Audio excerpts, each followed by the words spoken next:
Ohio gozaimasu. Good morning from Kobe Universiade Memorial Stadium here. It is the 2024 Para-Athletics World Championships, and you join us on the morning session on day 5. Double sessions both days. There are 9 days in total, and today, yet again, is an absolutely magnificent day as far as the weather goes. A fast track, championship records and world records are plenty. And we look forward to seeing many, many more, not just today, but over the coming days indeed. What a venue it's been so far. Kobe has been the perfect host for these delayed Para-Athletics World Championships due to take place in 2021. They were put back again. And at the third time of asking, we get this. Wonderful conditions outside. Boat trip would be lovely, but we're here instead for the athletics. Women's javelin throw F56 gets us underway. The Iranian Hasamir Motagan Maavi, the Paralympic champion, going in that one. Orkum Aslanov of Azerbaijan will go in the men's long jump T13. Then we hit the track. Rua Jababli of Tunisia, the world champion in the men's 1500 metres T13, at least to the visual impairment categories, will go in that one.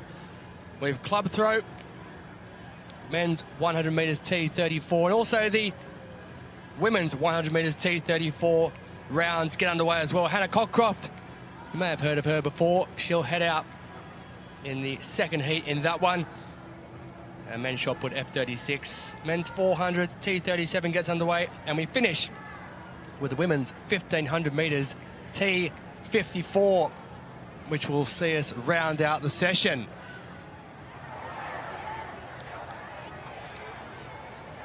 Only one day where we've had the rain not interrupt proceedings, but come down ever so slightly. That was on the Sunday evening.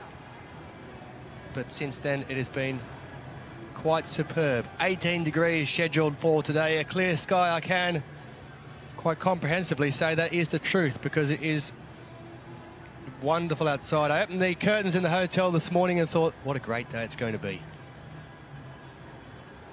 And not just because of the weather, because I've got Will Downing and Steph Reed alongside me. And good morning to you both. And Steph, you've won World Championship, European Championship gold medals, and when you're in conditions like this and you've got crowds like this with all the school children in here, it must really get that adrenaline going. Every single athlete, every single person I've spoken with at these championships has always said this first. One, it has just been incredibly organized. And as an athlete, you come here, you've done all this work. More than anything, you just want to be able to go and deliver and not have to worry or focus on anything else. Now, the weather you can't control, but the fact that it has been so nice here, again, you want to come to the champ. Obviously, the first thing you want to do is win, but if you can get a world record on the way, even better. But we've also, even in the rain, we had some pretty spectacular performances. It's funny, isn't it? Because some of the athletes didn't think it was going to be a real fast track, but it has actually provided world and championship records. So it's been a bit of a difference of opinion, I suppose, between people as to whether it is fast or slow as the athletes start getting ready for the morning session. Well, in terms of fast and slow, it also depends on whether you're chatting with a wheelchair racing athlete or an ambulant athlete, because they actually prefer very different types of surfaces when it comes to going fast. Wheelchair racers preferring something very, very hard. Yeah, maybe a disparity in opinion, but one thing we can all agree on is it's been a wonderful host, has Kobe, and it's provided everything we could have asked for and more. So the morning session is due to get underway shortly. It's the women's javelin throw F56. That is a seated category.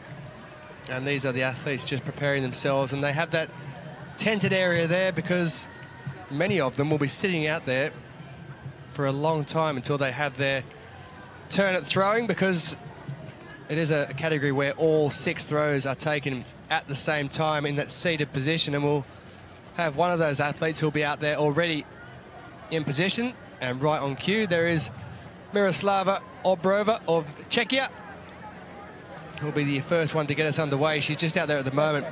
Don't worry, not missing anything. These are practice throws at the present time before we get the introductions underway and we get going.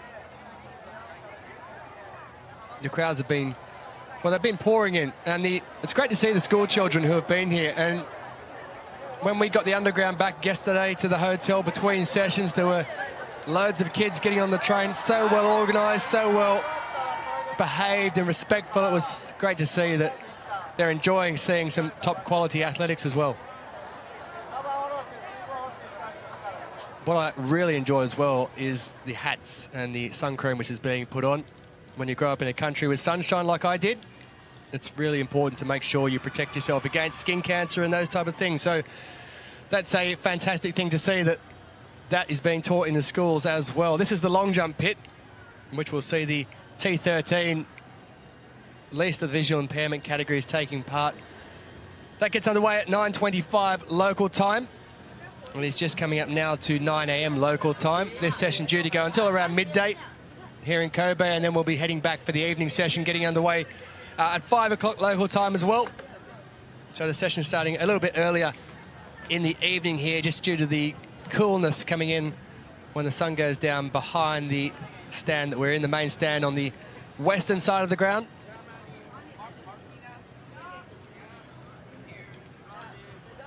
There's a decent field going in this one as well, Steph. The women's javelin throw F56. It's one of those ones that you look at it and you think this is up for grabs with absolutely anyone. So we'll go through the competitors in a moment or two's time.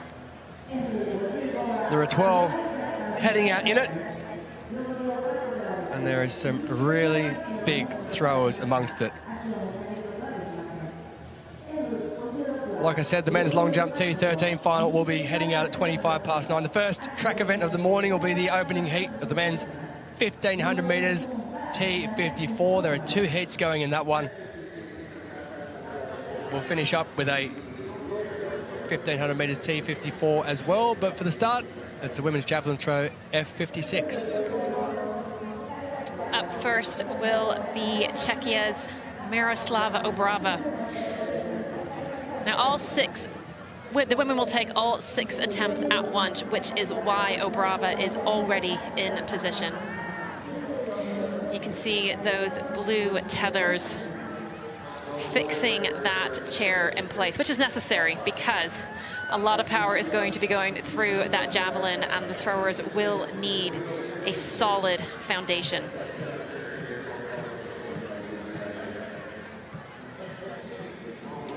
And this is your final women's javelin throw F56. Now, the order of the throws is seeded much like you would seed runners in a race, with those expected to be among the medals coming up at the end. So look out for the likes of Roca Machado of Brazil. F56 final. And this is your lineup from Germany. Martina Willing, 64 years young, 5th at last year's World Championships. Our world record holder, Raisa Roca Machado of Brazil, 2nd at the Paralympics in Tokyo. Motagian Moravi of Iran. She is our Paralympic champion. Lin Sitong of China. Now, she is the reigning Para-Asian champion. However, for the briefest of moments, Muradi Rashnu of Iran thought she was the winner. There was a disqualification. It was very dramatic. More on that throughout the competition. Maria Navarro Hernandez of Mexico. We already have seen her come away with a lifetime best in the discus throw. Sultana Karamida of Greece. We also saw her in the discus throw finishing 12th. People's Republic of China. Fexia Dong of China. Now, she is the reigning Paralympic champion in the discus throw, but 8th in this event at last year's World Championships. Nada Al-Humadina, Saudi Arabia. Personal best of 1375. Nelly Jeptusile of Kenya. 7th in 2017, 11th in 2019. Valdez Romero, IDR. Valdez Romero of Panama. 2-time Paralympian competing in Rio and Tokyo. And all ready to go, Miroslava Obrova of Czechia. Women's She was 10th in the javelin throw in 2019. 5th at the Paris World Championships in 2023. That's quite a good rate of progression. Let's see what she can do here in Kobe. Obrova taking her first throw. And you can hear there the cheers from all of those school children. They've been so engaged. They've clearly been well educated in terms of para-track and what's going on. And if you have been following the action through this week, we have been seeing lots of seated throws action. So by now you will already know that the women will take all 6 attempts at once. 15:22 for Obrova's opener. Now she comes in with a season's best of 16:39. So all 6 attempts taken at once. After her 3rd attempt, she will get a short break. Now just to the right there, you'll have seen an official wave a white flag, and that is very important. That is the official that makes a call on whether it was truly a seated throw. And what that means is the backs of the legs of the athletes have to remain firmly glued to the chair at all times. Now we've seen a few athletes, haven't we, Tolson, getting a lot of red flags and staring down that official. Yeah, we have, and the official is only doing their job, but it's a subjective thing. You could have someone who maybe a different official who maybe sees something in a completely opposite way to someone else, but the crux of it is that if you don't get your backside down, then you will get given a red flag, and at the moment, Obrova has been doing exactly what she has to do. She's improved in the second one, 15:79, her lifetime best, quite some distance off, 16:60. So silver medalist at the European Championships, season best this year of 16:39. She's got some way to get to that, but she has improved and gone up to 16.20 with that 3rd attempt. So she'll have a rest now, get a drink, reassess, and be quite happy, I suppose, Steph, that she's improved with every single go. That is what you want to see as you work your way through the attempts in a field event. You get a little bit of a moment to regroup. Often the athletes will have their coaches dotted around the stadium as close as they possibly can get. We have a great shot there of some of the school children just realizing that they are on the big screen.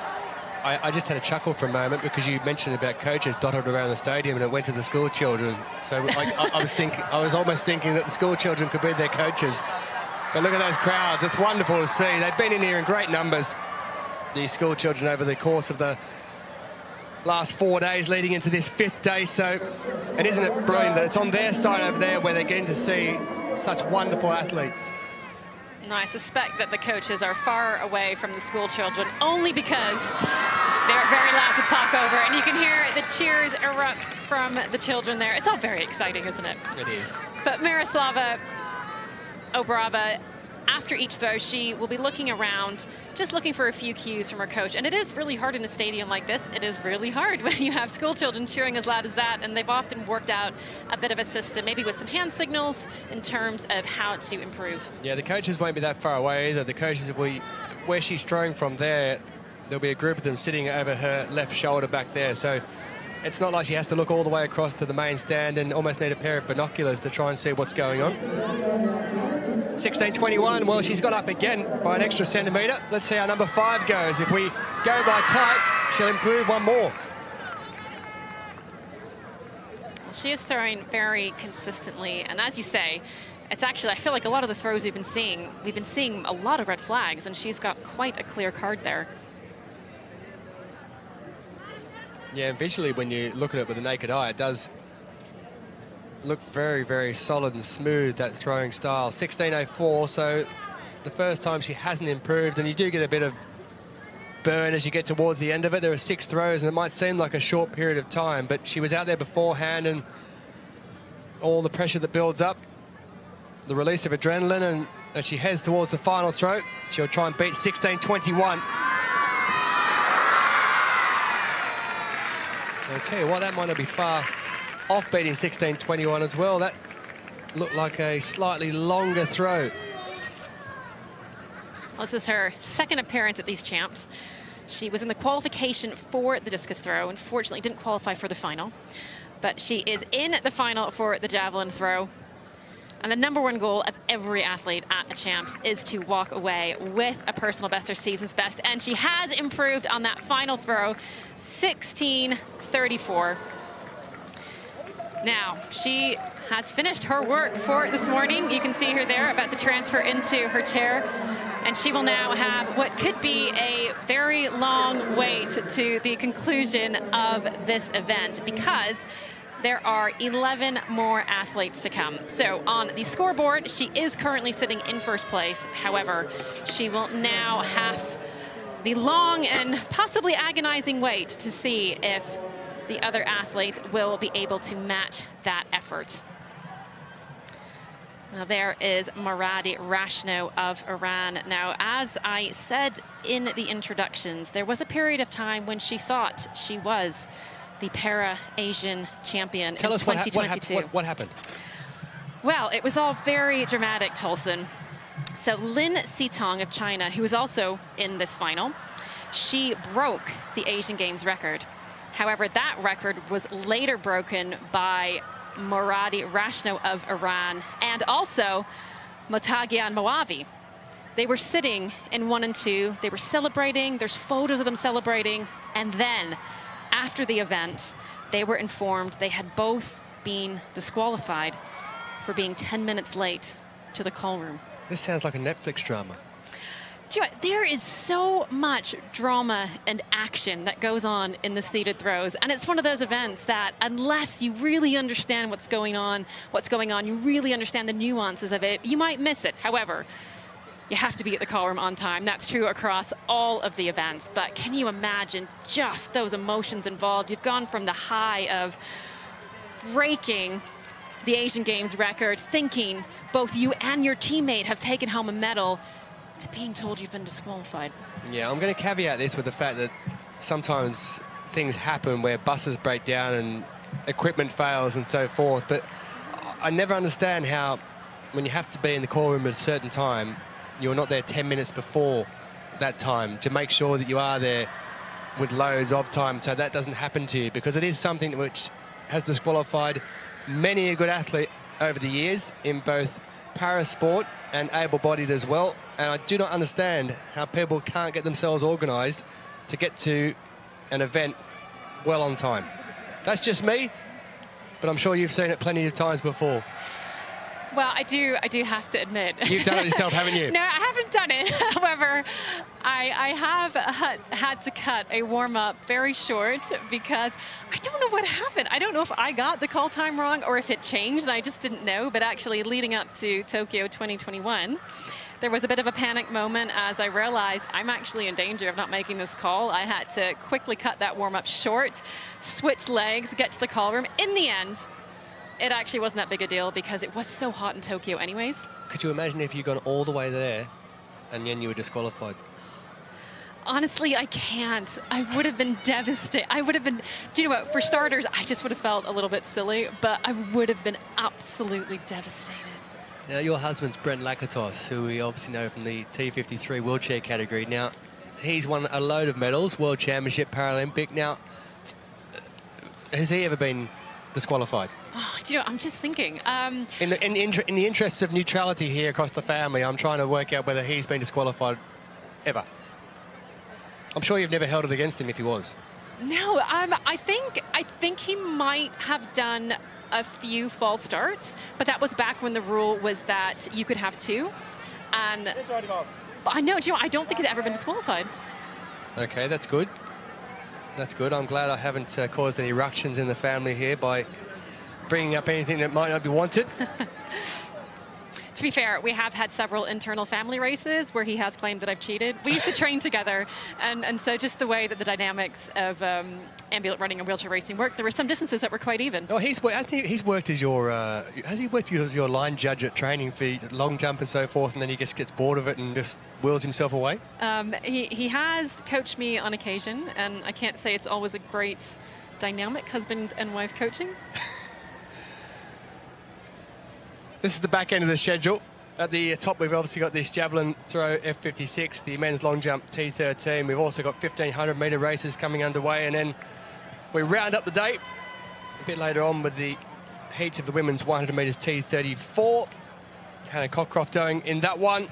In the second heat, women's 1,500 metres T54. The fastest of the wheelchair categories will also head out as well.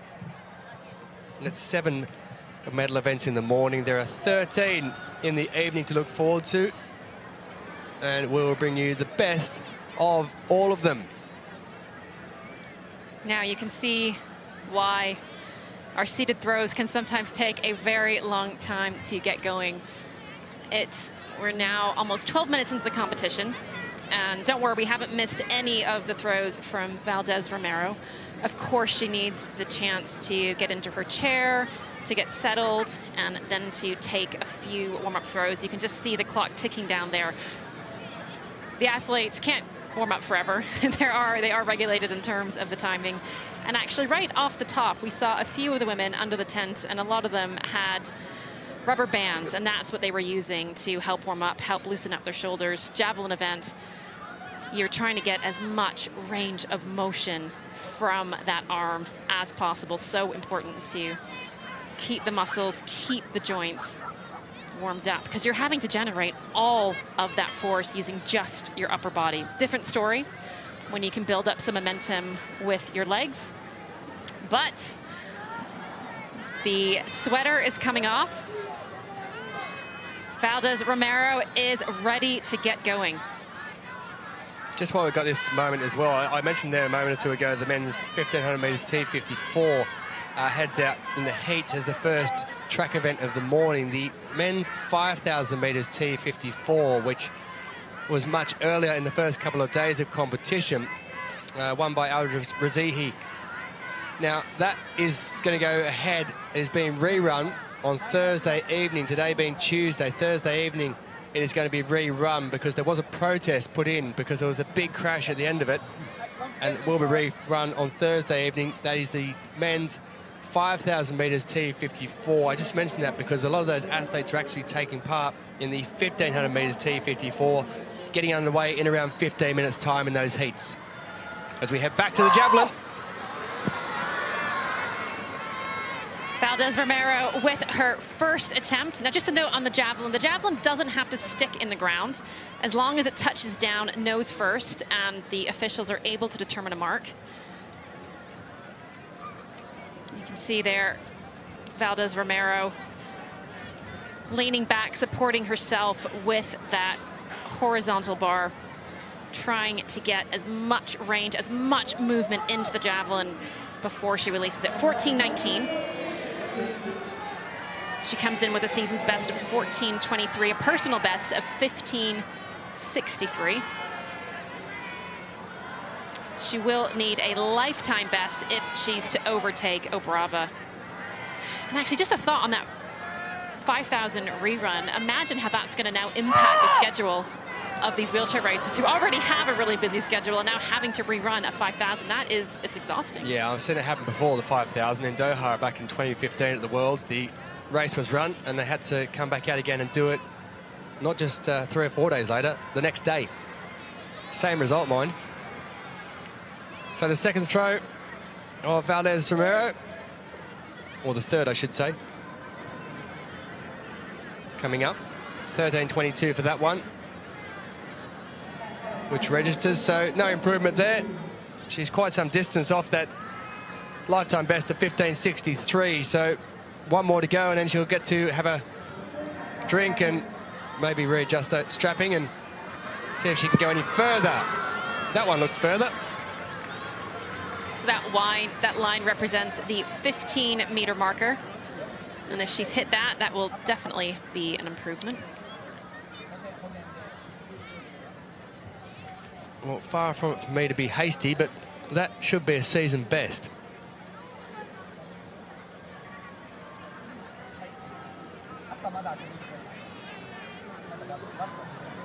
Oh no, but you can just see that red flag raised there. Now that is the judge that is monitoring whether or not that throw is valid. We have seen quite a lot of that red flag in these events. And again, the rule for seated throws, you have to be seated. We've been talking a little bit about just how difficult it is a call, because the actual rule is that the ischial tuberosity remains on the chair, but that's a bone. It's an internal bone, and often the athletes will perhaps have cushions, they've got clothing on, and there are so many different angles from which you can watch it.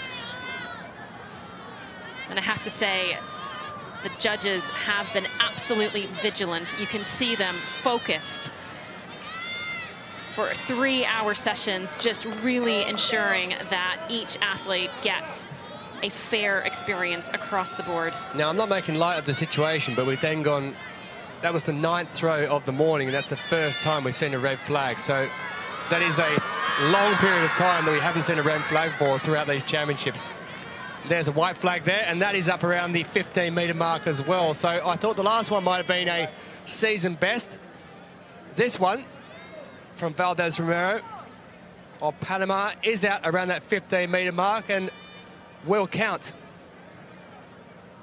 That's season best so far, 14.23. I think that's about to disappear.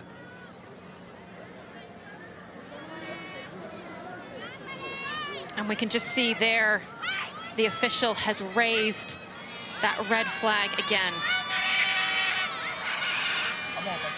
But it looked okay to start with. We thought we had the white flag, but the red one has come up late in the scene. So a bit of thinking time. Well, she's out there definitely around that 15-metre mark. It's just a case of making sure that she keeps those legs backside down.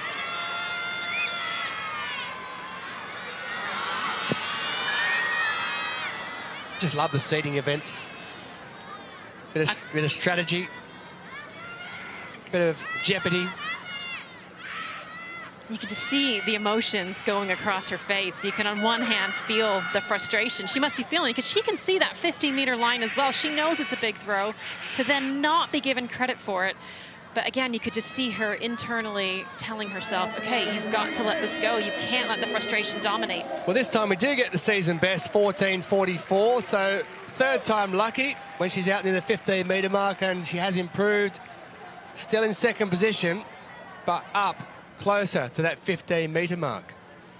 And the thing that red flag will do, it just puts a little bit of doubt in your mind about your technique, and then you're thinking, well, do I need to hold back? Do I need to change something? And the last thing you want to be doing at a World Championships as you're about to perform is to think. A bit like me when I come into this job. Don't want to think too much. If I do, I'll be in trouble. That one there will not be an improvement. So it'll be 14.44 will be the best mark of Valdez Romero of Panama. She'll be in 2nd position for the time being.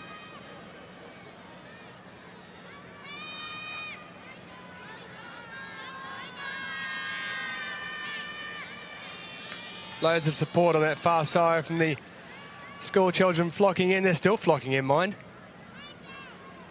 Down the far end of the stadium as well. The World Championships last year, Valdez Romero finished in 8th spot. She was the 2nd thrower to go in this women's javelin throw, F56. She will now join Obrova under the tent. Both athletes. We'll wait to see what the rest of the competitors can do. You can see them very sensibly sitting in the shade. Obrova went out to the sunshine. Perhaps her work is done. Off for a little bit of a suntan. Trying to relax a bit. And as the camera moves around, it pans past that women's javelin throw, and it's moving around there to where we'll see the men's long jump T13, which will be starting in around 5 minutes' time. That's the pit right in front of you there. The officials getting it ready. The athletes have made their marks.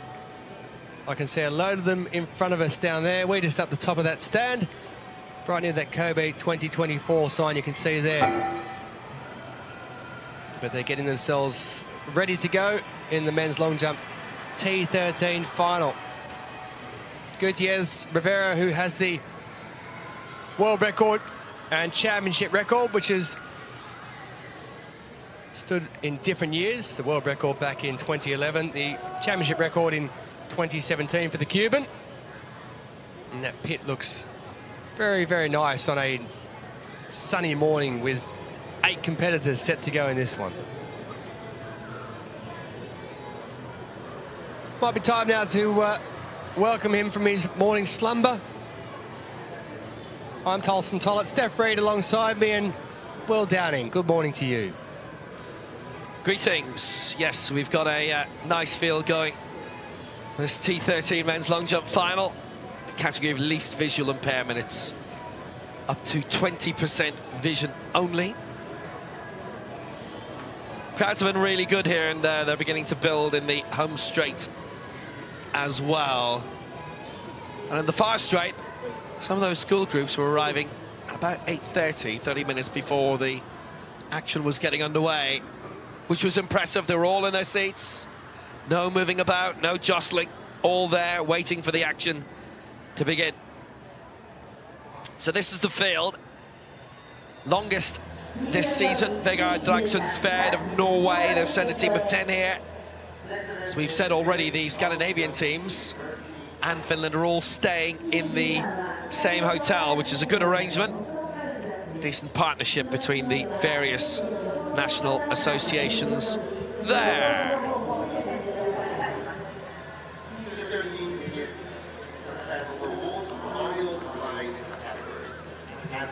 Here's who they all are before their official introductions.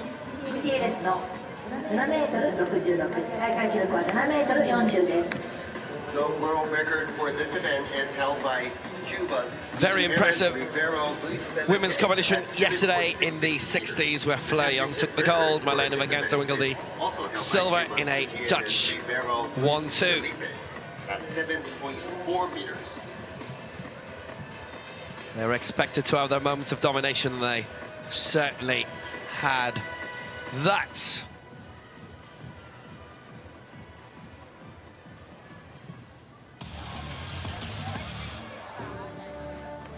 Men's long jump T13 final.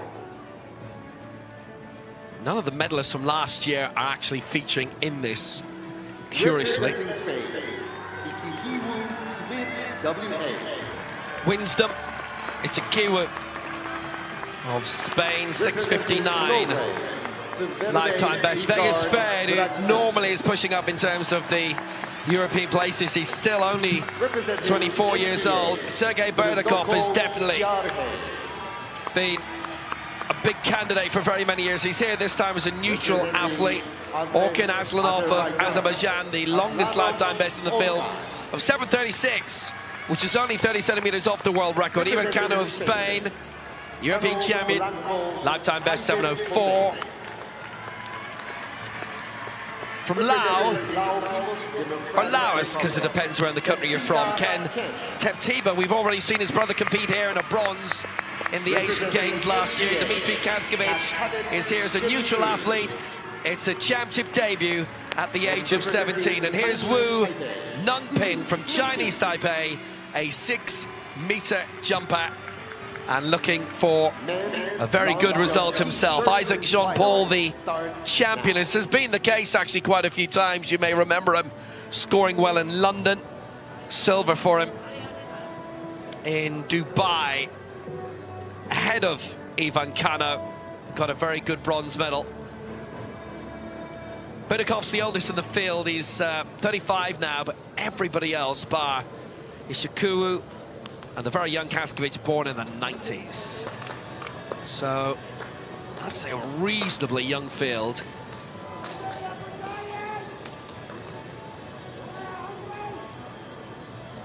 Luis Gutierrez with the world record from 2011 in Guadalajara.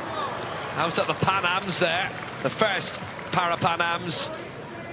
And he took gold in London with 7 meters 40, the very good championship record. So it's a nice field here. Ishikawa starting off very well, and he's met the board pristinely. This is such a wide open event. As you say, none of our medalists from the World Championships in Paris are here, and actually several of the men competing, including Smith, didn't make the cutoff for the final. Smith finished in 11th, and this is a big opportunity to improve on that total. 6:22, season's best for him. Will be the case for quite a few, though, that they've not had international competition this year, but they will have had at the back end of last year, but doesn't count towards the season's best. Smith also a decent sprinter in his day, but there is a decent Norwegian team. Big surprise that Kashifali, for me anyway, was down in bronze in the 100 meters T13 final yesterday. Very competitive. And Mani with the gold. Sved, decent sprinter in his day, was 7th in the 100 meters final last year in Paris and also in the 400. He was 9th in the long jump. He just missed out by around 30 centimeters from having all his leaps in. He's gone strongly here. And it's a fair jump. It's a white flag. He's got a chance of moving up here straight away. Sverd is another athlete that knows this is a big opportunity. Now, he finished 9th. Again, another athlete that didn't quite make that final cutoff to get his final 6 jumps. But here, he will have looked at the start list and think, you know what, I have a chance. 6:19 for Sverd. He was well behind the board. However, keeping an eye on that windsock and looking at the wind, negative 1.8 meters per second. That's not a fun wind if you are a long jumper. Finished 5th in the European final 4 years ago. Men's 1500 meters T54, the opening round of 2. We'll have 4 that will go through from each of the heats, and the next 4 fastest will advance through to the final. All 3 medalists from last year are missing in these 2 heats, semi-finals, whichever you wish to call them. That man is here, though, Nathan Maguire. Typically over smaller distances than the 1500 meters, but he goes in this one, does the Brit in lane 4. 7 scheduled to start, and 7 are going to go.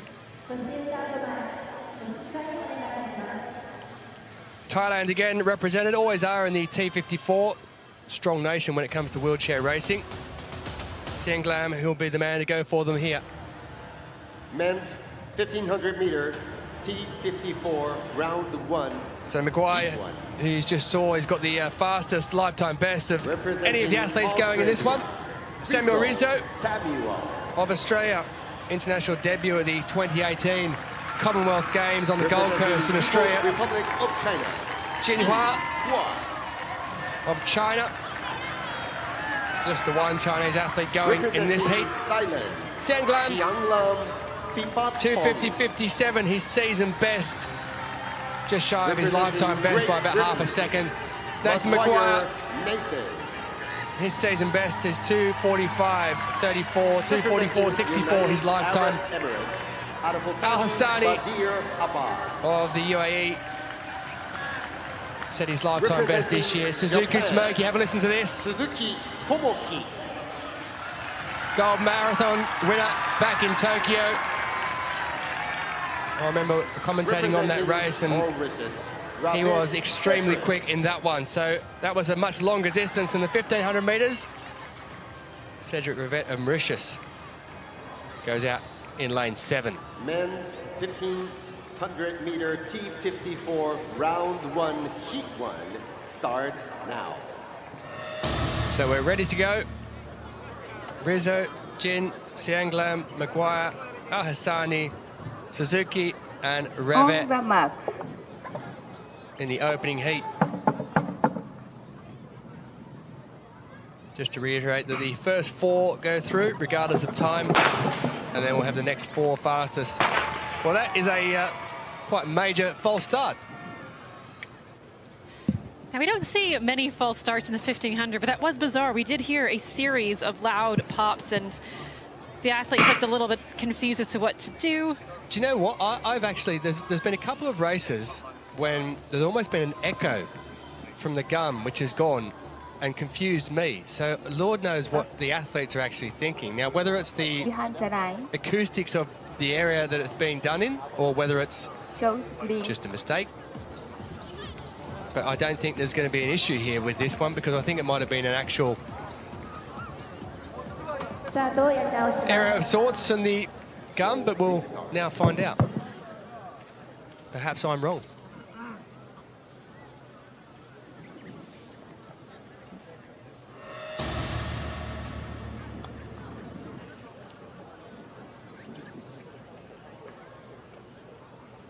But yeah, it's not an event you'd ever see.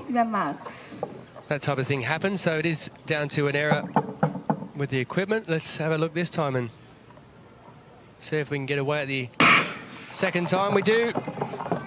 No problems there, so we're all happy and hunky-dory as we move down the back straight. 3 3/4 laps, and the T54 has been the quickest of the wheelchair categories. Will certainly be a quick race indeed. And out is Jin, who's taken the early lead of China. Samuel Rizzo of Australia in second position. Jin's out by 2 or 3 lengths with 3 laps remaining in this one. And you always look at the tyres and know they're going to be there or thereabouts. Sian Glam, who's in third position at the moment, and it's a pretty quick pace, Steph Reed. It is quick. We just caught a glimpse of Jin's speed there, around about 34 kilometers an hour. And the thing with the 1500 meters is you have to position yourself well. In the 5000, you have a little bit of time. You don't have time right now, and I think the pack is starting to sense that Jin has attacked, and they know we cannot let him get too far ahead. Yeah, we have to remember that this is a qualification race, so it is the first 4 who will go through as they come down across that start-finish line. There'll be 2 laps remaining. Next time they come through, they'll be taking the bell, and it's as you were at the moment, but there's a splintered group of 4 out in front at the moment, which would be those who qualify through. So it's Jin, Sanglam, Maguire and Suzuki of Japan in that top 4 there. The rest are being left off the back. You can see there Sam Rizzo of Australia looking around at the moment. He was at the head of that pack, that chasing. But what the men in the front have done now, they've separated themselves. They know all they have to do is hold that pace, and they've got an easy qualification in the back. Well, I say easy. We did see what can happen in the 5000. You have to be safe and keep this pace going. Yeah, Jin Hua, I think he's worked out that if he gets far enough in front, he'll be able to glide through the last 400 metres, and he's about 20 or 30 metres out in front as he takes that bell. Sanglam, Maguire and Suzuki are the 3 in a bunch, about, well, I'd say 50 metres back now from Jin, and then we have a group way back who are pretty much just jostling for the quickest time as a qualifier to go through. That's that second group we can see of Siang, Maguire and Suzuki. Suzuki moving up into 3rd, and then Maguire just pushing him back into 4th position. It doesn't matter too much at the moment because those 3 are going to go through. But Jin Hua of China, you would swear at the moment he's in the final because he is pushing all the way through as he looks to get a very fast time here. So Jin Hua is going to head down towards the line and take it in a very, very fast time of 2:48.52, which is a very, very big championship record. Maguire goes across in 2nd. We've got Singlam also in there, and Suzuki of Japan as well, who round up the top 4. 2:48.52. He's taken 11 seconds off the championship record set back in 2013 in Lyon of Marcel Hug.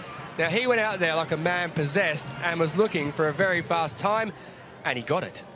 I had to check that time twice because that 2:48 is a very fast time. The world record at the moment is 2:43.37, held by Marcel Hug, but that that is done on one of the fastest tracks in the world. And Jin of China just pushed that all by himself, and he didn't even touch his wheels in the last 30 meters. Well, you also have to remember that his lifetime best coming into this was 2:53.77. So he's taken a very big chunk off that. He's taken 5 seconds off his lifetime best in that. Now, he looked like a man possessed going out there, and he actually cruised across the last 10 or 15 meters, just freewheeled it. So he's taken a load of time off Marcel Hug's championship record, and he didn't do anything in the last 15 or 20 meters. I mean, that was a massive statement from Jin, and I have to say, this now makes this final incredibly interesting, because I wasn't expecting a fast final, but if the men know they can get fast times here, that's really important in terms of Paralympic qualification for a lot of the athletes here. Yeah, Jin has gone out there and he led from the front. He didn't have anyone really pushing him except for himself, so well done to him. Championship record for China. Jinhua, Nathan Maguire goes through, as well as does Suzuki and Xianglam of Japan and Thailand. Al Hassani, by virtue of how this has worked out at the moment, has gone through as a qualifier. 3:04.13 for him. So 2 field events going on at the moment. We have the javelin throw women's F56 final, and we also have the men's long jump T13 final. We'll show you plenty of them as we go through. And we have the second heat coming up in the men's 1500 metres T54. That promises to be an absolute belter as well, because it's got the likes of Saichen Kongen in it. Ludwig Malta, who didn't make it through the final of the T54, he'll get another crack at that. And Al Rajihi, who won that 5,000 metres T54, but he's going to have to do it all over again. There he is there. Been a tough week for him, it will be.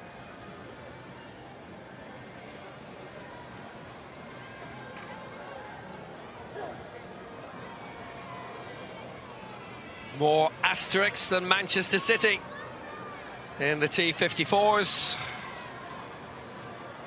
Victory in the original race going to Faisal Al Rajehi, but he'll have to do it all over again because we had a mass pile-up in the closing straight. Men's 1500 meter T54. Might actually open the door for one of the other entrants in this, because Ludwig Malta had pulled out with a couple of laps to go, but presumably he gets to start again. Anyway, the man who crashed in the 5,000 final, the closing straight, Saichen Kongen of Thailand, 11-time world medalist, no goals to his name. The original 5,000 champion, Faisal Al Rajehi of Kuwait, is in 2. In 3, silver in the 4, Dai Yongkang of China. In 4, silver in the 5 in 2013, Masayuki Oguchi. Hasn't won a world championship medal since then. He had finished second in the 5,000 there, but it no longer counts. Ludwig Malta of Austria is outside him in 5.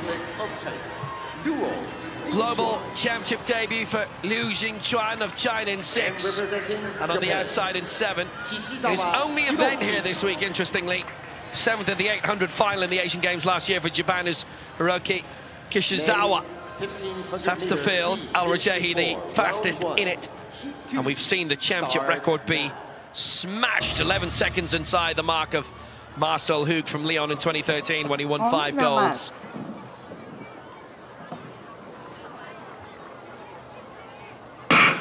So 3:05.02, the target for those who won't finish in the first 4. It's the first 4 and the next 4 who go through.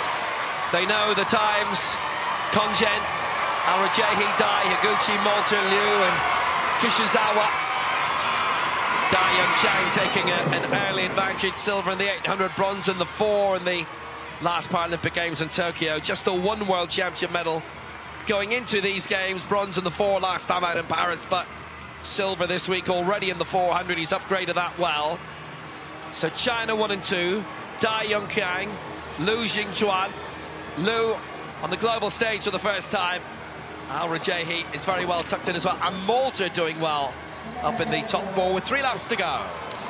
Dai and Liu of China have gone straight to the front to control this race, and it is slow.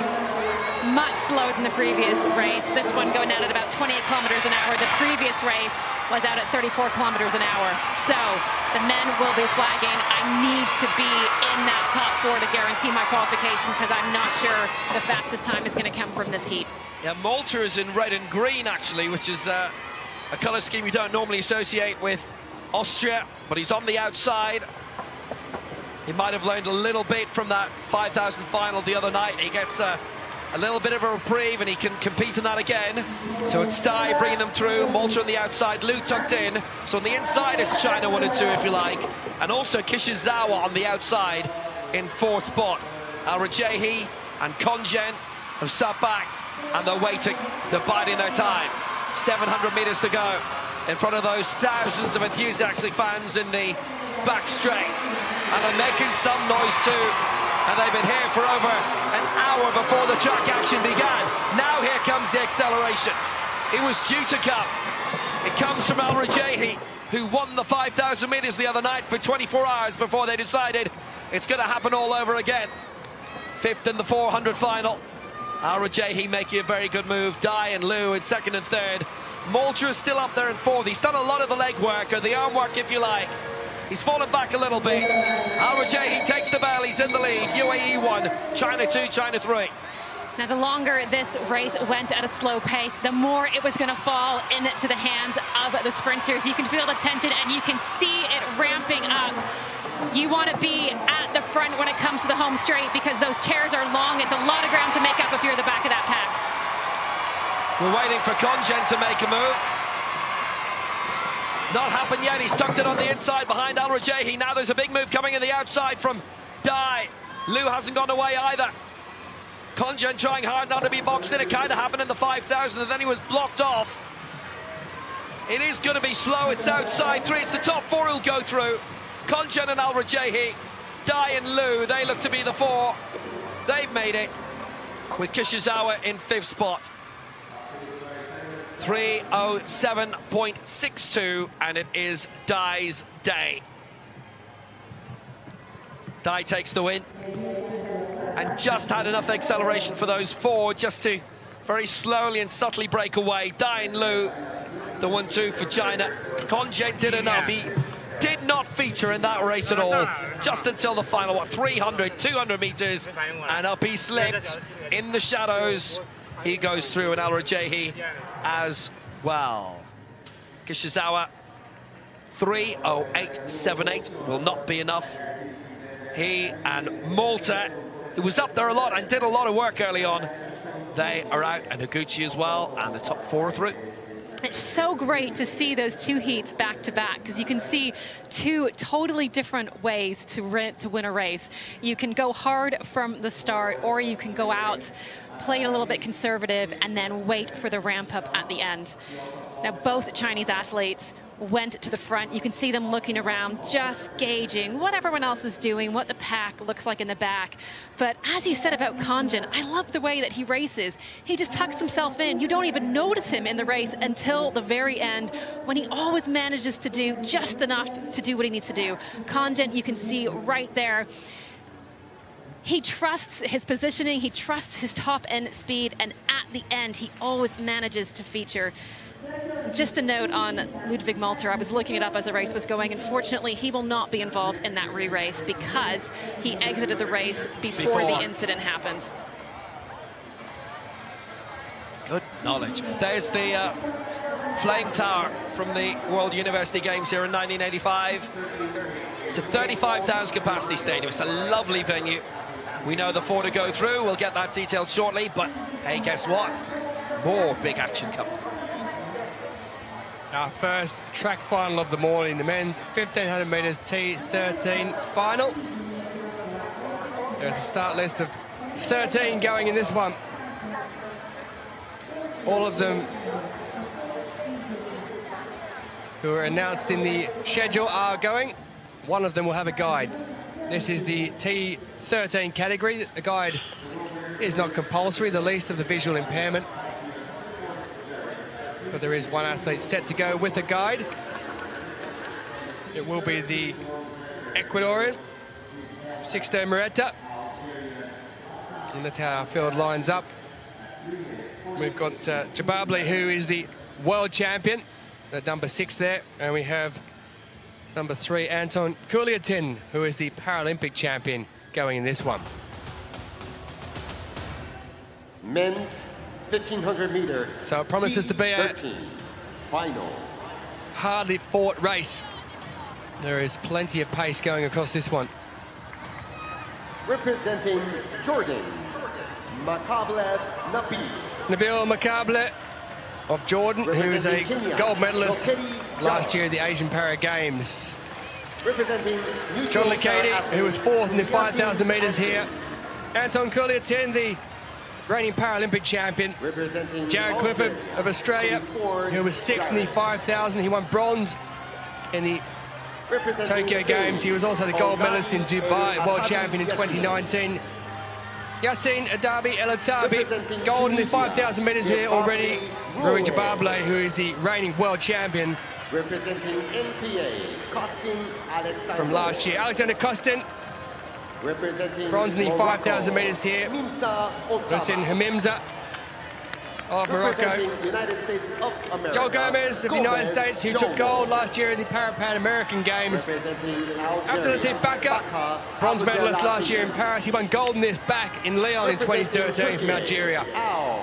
Mikhail Al of Turkey, 8th in the 5,000 metres. Abdelhadi Boudra of Algeria will go number 12. And representing Ecuador, and the man who was due to run with the guy who's opted not to by the looks of things, it is Sixto Murrieta, who was 7th in the 5,000. He won silver last year in Santiago in the Pan American Games. Men's 1500 meter T13 final starts now. So 13 head out in this one. Only one can be crowned champion. Baka holds the T13 World and Championship record, and Jared Clifford the T12. This is a T13 event, but there are T12 athletes going in it as well. About half a dozen, 7 actually, per T12, and the remaining 6 are T13. And they get away with no problems. It's Gomez who has taken to the front, the reigning Pan American Games champion from last year, and he's opened up a lead of a few metres just to wind things out early on in this race. The T13 world record, 3:48.29. Abdelatif Baka, 3:41.34 for the T12 for Jared Clifford. He set that in Canberra 3 years ago in the Australian capital. So it is Baka, the man who holds that world record, who's leading the bunch, but out in front is the American Joel Gomez, who's, well, he's opened up a lead, Steph Reid, of around 10 to 15 metres already, so he's making a run for it. Gomez has come out and decided he wants a fast race. He's gone out at around about his season's best, and what this does to the rest of the field. If you're a sprinter right now, you know this is not going to work. I'm going to have to run a fast race from the start, and maybe this is what he's doing. He knows there's some fast men behind him, and he thinks, I'm going to make them chase me. I'm going to run that sprint out of their legs. Well, you have to remember he's got the Paralympic and the world champion who are in that field behind him there, so he is going to get some pace put on him at some point. It's just going to be a case of what that is going to be. But the last 900 metres of this race, he still leads out in front, but that peloton behind him is coming, and it's going to come very fast when it does make a move. The Spaniard Nadadi El Atabi, who's already taken gold in the 5,000 metres. Now, he has got a very good kick at the end of the race, and he's there with Alexander Kostin, the bronze medalist in that 5,000 metres, also taken bronze in the 1,500 metres. He was European champion back in 2016. The gap has, well, it's narrowed slightly. That chasing pack at the moment have been working together, and they've been working quickly. And it almost looks like Gomez out in front there is perhaps just finding his legs tiring on him a little bit. He's almost running up and down on the spot because Nadadi El Atabi is leaving that group behind. They're closing that gap at a very fast pace there. Well, it's interesting that you use the term peloton, because even though we talk about wind mostly in the context of sprints and long jumps, actually it does make a difference in the middle distance events, because each time you come around the track, and it is a reasonably strong wind. We saw it in the long jump. Each time you come around the track, there's a section where that wind really hits you, and it's hard work when you're out there on your own. Yeah, well, the man who's gone to the front is Alexander Kostin, who's taken bronze here in the 5,000 metres. So He has gone out, and El Darby is trying to go with him now. It's almost like the Spaniard has changed his running pattern, because he usually looks very smooth, but he's had to really put the big ones in, and Gomez has dropped way back into sixth position, and the sprint has already started. But out in front, it is Costin. Adani El Darby has been overtaken by Bakker, who's the championship and world record holder, and the sprint is already on with 250 metres to go. It is Costin who's out in front. He looks really strong indeed, but Bakker is trying to get to him. Abdulatif Bakker is doing his best to try and make up that ground. There's a group of 5 here, but 5 does not go into 3, and that's all it's going to be as far as the medals goes. Costin leads. It's Kuliatin who is in second place, and roaring down the outside. It is Kuliatin who looks like he's going to take it. He walks down the outside. He comes across the line, and he does take it in second place there. It is Jababli who looks like he's taken second. But 3:51.38 is the time that's given. It's outside the records, but it is good enough for the goal for Anton Kuliatin, the Paralympic champion, who's now added the World Championship gold to that and taken it away from Jababli, who's had to settle for second place. Всем привет! Well, it was a strong run from Gomez to start with. He couldn't keep it up, though. And in the end, it was that man with the season-best time, Kuliatin, who we just saw out a shot, who picked up the gold medal to add to his Paralympic gold medal. He has the double now. He took silver in the 5,000 metres here. He's taken gold. Jababli has picked up the silver, and Bakker has taken the bronze medal. But what a finish from Kuliatin down the outside. See, what I love about that race is 2 different athletes gave it a go. Gomez went out, tried to force it to his style. It didn't work. Costin thought, you know what, I think I can outsprint him on the 400 meters. He gave it a go. It didn't work out. And Kuliatin, he was just sitting at the back. He was waiting. He wasn't worried. But I love the way that different athletes are trying to force the races. It's very different from sitting back and reacting.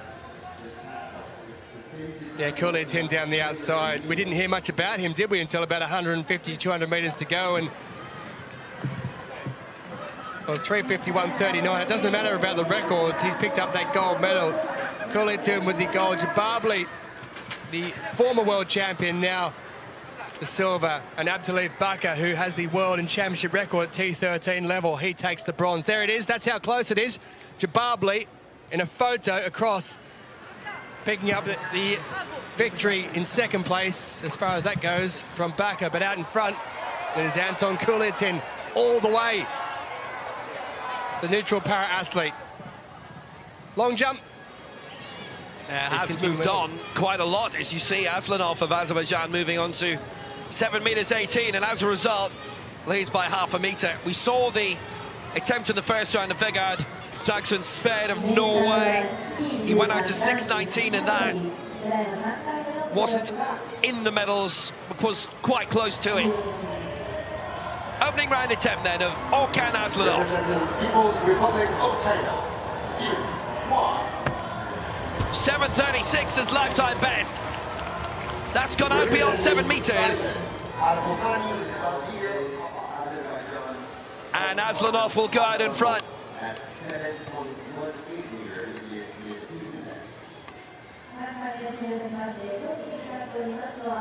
That's actually very close to the best jump of his career, and he leads 7 meters 18.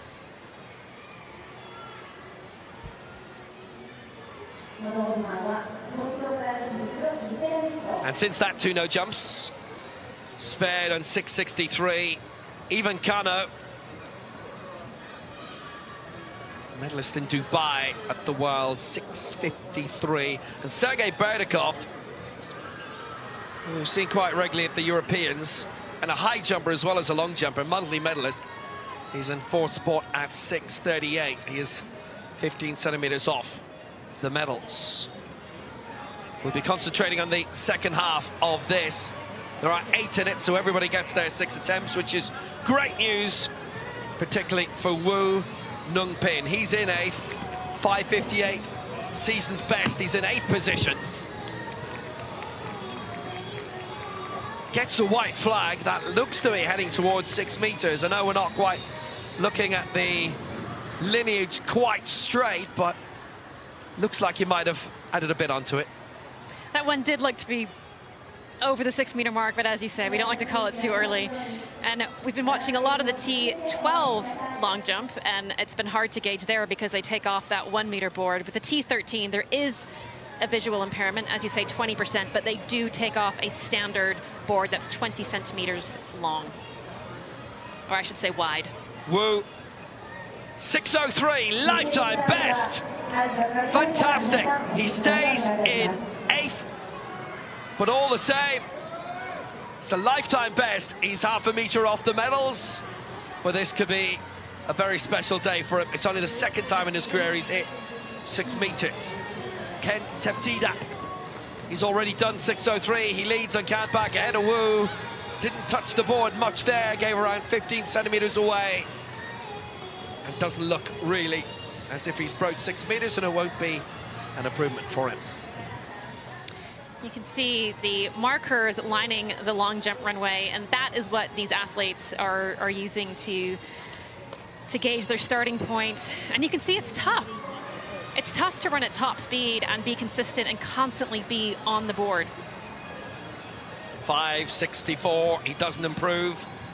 Both he and his brother Boonpet are T13s, and they are sprinters as well. Boonpet we've already seen in the 100 here.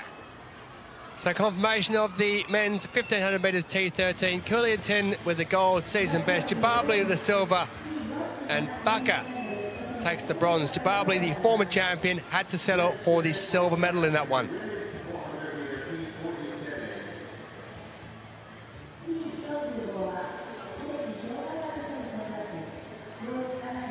Dai and Liu, the top 2 for China in that second heat, second semi-final of the men's 1500 metres T54. Konjan in 3rd. No worries for any of them. Lin Hua with our championship record, the fastest to qualify. Britain's Nathan Maguire as well. Second fastest, 2:54.70. They really whizzed through that.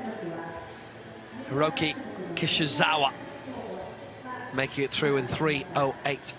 But that was really, really swift. Kishizawa actually did creep in as a fastest loser, as the next fastest. Women's 400 metres T47, a big final. Some big names in this, and some very, very successful ones too. T47, the below elbow wrist single amputee category. Maria Gusto having finished 4th in the 100 metres final.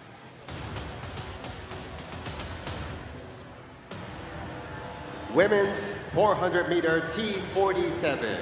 Round Bangura 1. does not start for Guinea. Well, we've got the former 400 world champion, China Li Lu. Romania. Championship debut for the 18-year-olds, Andrea Andrea Manola. It's her only event. Representing Venezuela.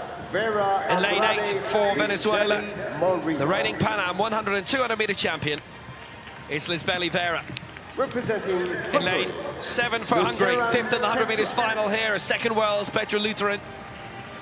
In lane 6 for China, the former 400 meter champion, the reigning Asian Games champion of a 1 and 4, Li Lu.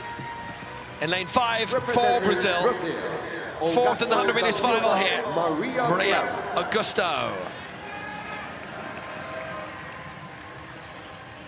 Women's 400 meter T47. Round 1, heat 1 starts. So now. T47, it's the first 3 to go through to the final, plus the next 2. On your mark.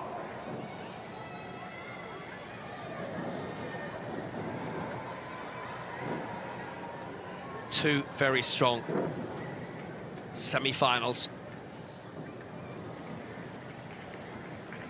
So Bangura, unfortunately, we don't see in lane 4 for Guinea. Augusto, Li Lu, Lutheran, Vera and Manol.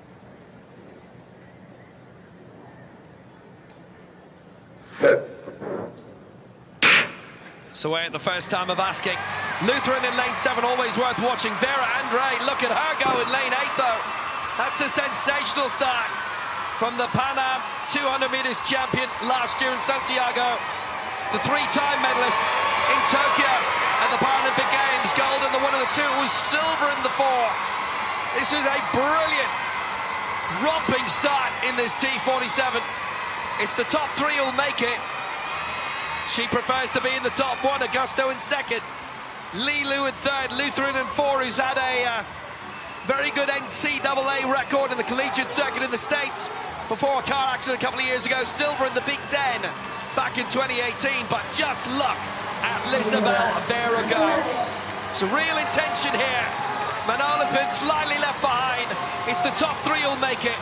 It's Vera who leads it. Lutheran is going to go through in 2nd. Li Lu just overtaken, 58-65. Vera, Lutheran, Augusto the 1, 2, 3. Li Lu in 4th. Belting win, and some good applause for Andrea Manol here in her championship debut for Romania. 58-64 the winning time, and that was a real romp from Lisbela Vera. She was going to go her pace and nobody else's. Lifetime best for Lutheran, by the way, in 2nd. Great result for Hungary. US base. She's been at the University of Nebraska with the Huskers there. Very good collegiate athlete who was also in the World University Games and the European Juniors and the Youth Olympics. So a class act, as is Vera. That was a very fast start from Vera Andrade. But here's the thing, even if you're planning on running a 200 meter or 400 meter conservatively, you are still better off starting off fast and shutting it down early. I'm not sure Vera Andrade shut that down early, but the thing is, when she finished that race, it was still about a second and a half off of her lifetime best. She doesn't actually look that tired. She's barely breathing hard. She looks like she's gone for a casual stroll. So even though it looked quite hard to us, that might have been quite casual for her. Back we move to the long jump, T13. And this is the man who's in the lead at the moment, who is the Paralympic champion, Orkun Aslanov. 7.18, his season best with his opener. He's had 2 fouls since then. He's the Paralympic champion, but there's none of last year's medalists from Paris who are here in this one.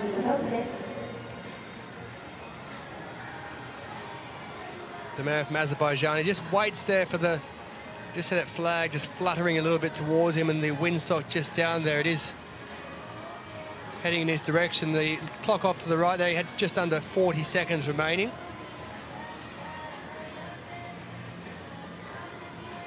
Just see he's just biding his time. It's counting down to 25 seconds now.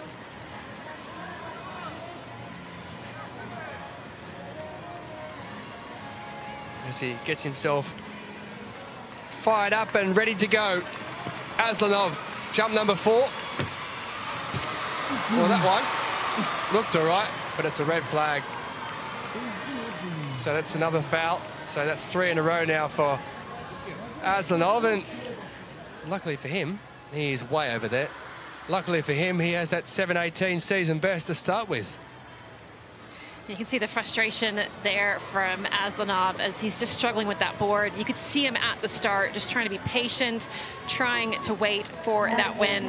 And we've heard from a few athletes, the wind actually can be quite tricky on the track, not necessarily because it's big or small, but because it's swirling, it's changing, and that does impact your runway and make accuracy that much more difficult. Yeah, I think that headwind there may have messed with his mind, because he could see beforehand he was trying to just wait as long as possible. Anyway, we'll come back to the men's long jump T13 visual impairment. Let's head over now for the second heat in the women's 400 metres T47. And it is the reigning champion, who you just saw a moment or two ago. There she is, Fernando da Silva. She's also the Pan American Games champion from last year. Quite some season she had last time out. And she, this year, looks to retain this title and head towards the Paralympic Games later in the year in Paris. There's a field of 5 going in this one. All starting that were named. And on the outside it will be Amanda Cerner, who'll go in lane 8. Always a lane where there's got to be a bit of cunning about you, because you have to try and think about what's coming up on the inside when you start in the furthermost lane.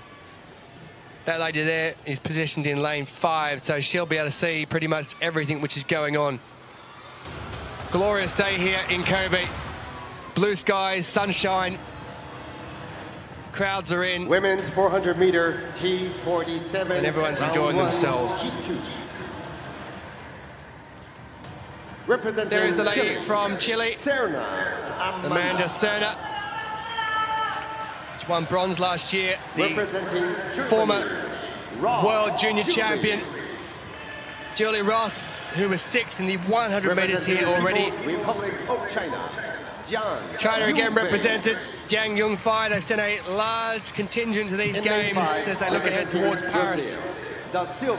Fernanda da Silva, who'll go in lane 5, the reigning champion, representing Romania. and Tabita Valdez of Romania, the second of the Romanians going in the women's 400 metres T47 heats. 47. She'll go in lane 4. Heat 2 starts now. So same as the last one, it will be the first 3 who qualify, then the next 2 fastest will advance through to the final.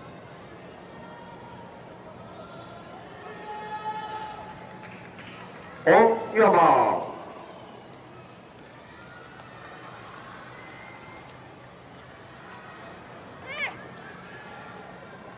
Two medalists from the Pan American Games last year next to each other, in Cerner, who won that bronze, and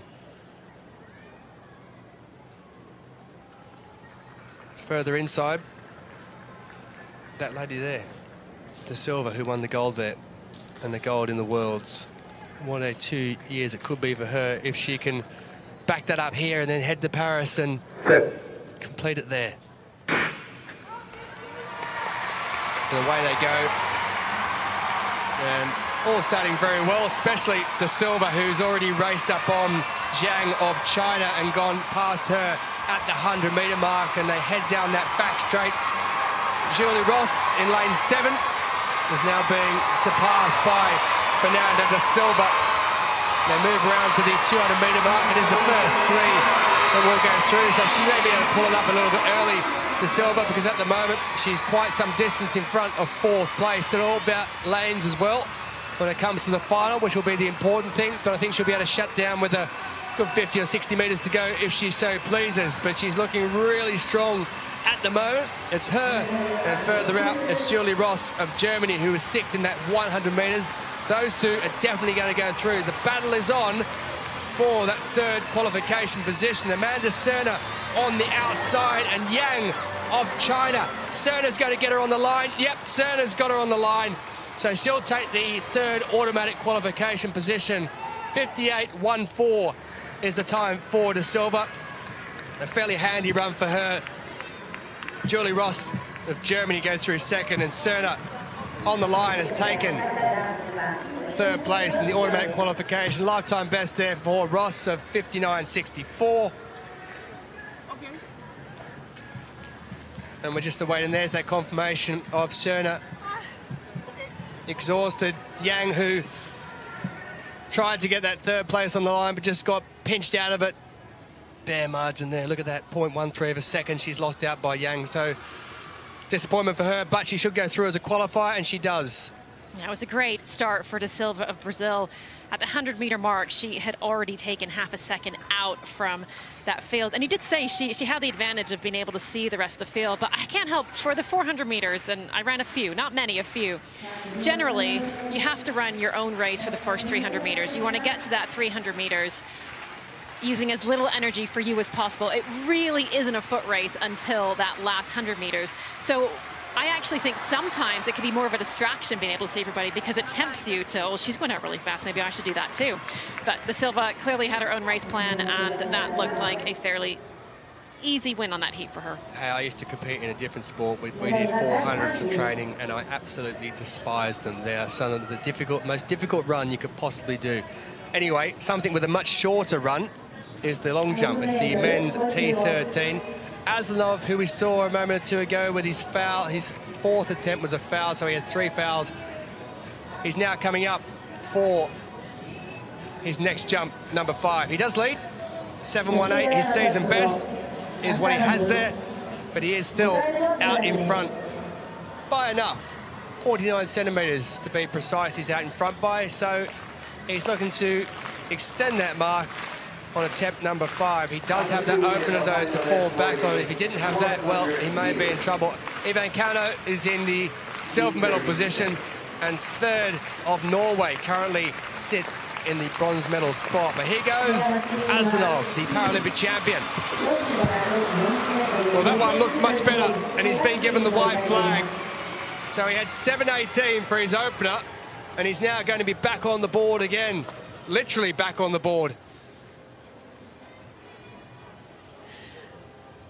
Sometimes this happens in a long jump competition. He had this big jump to start off with, which is great, and then those 3 no jumps, and you have to work your way through it. You can feel the frustration, and you have to set it aside and just trust, I can sort this out. And I'm so pleased for him. He's gone back. He is back on the board, as you've said, and that one also looked to be reasonably big. Yeah, 7.16, so not as big as his opening jump, but he is back on the horse. Interesting thing about Sverd in 3rd place, he's never won a major championship medal. It's only his 2nd Worlds. He's had 1 European championship to his name. Wu, last attempt.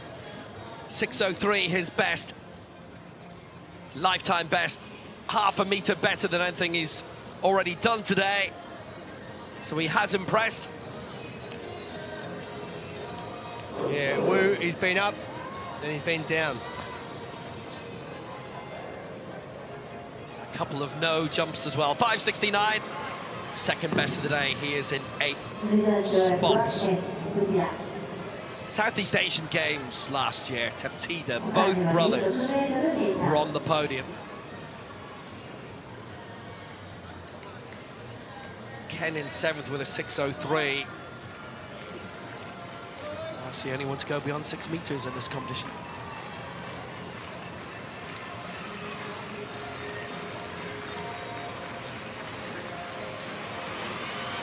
Very close to his lifetime best set earlier this year of 6.06. Usual board for the T13s. Category least visual impairment. It's up to 20% vision. It's as low as 6% vision, and then you go into the T12s. Well, that's for the classifiers. Well, perfection on the board, even with 20% vision.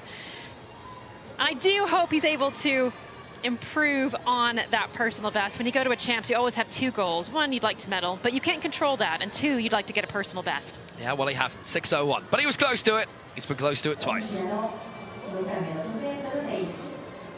So the top 4, 3 of them have won major championship medals in their time. Kaskovic seems unlikely to get into the top 3 because he's lifetime best today of 6.16, and he's about half a meter off.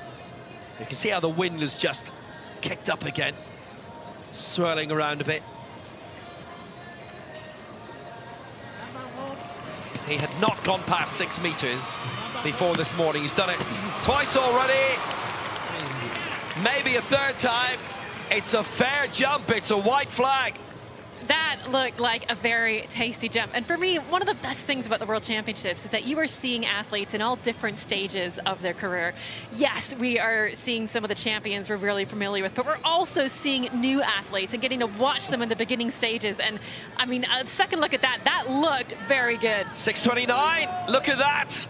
A huge lifetime best compared to coming into it. He's up to 5th. This is way better than he could possibly have ever hoped for. Really, no more could have been asked of him today. Winston Ichikuwu Bronze medalist in the Europeans in Bydgoszcz.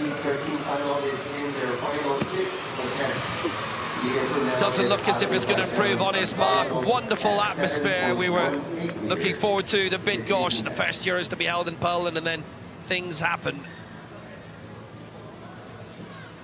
It does not look as if it's going to go beyond the 6:22. 3 of his previous 4 were no jumps as well. He's down into 6th spot.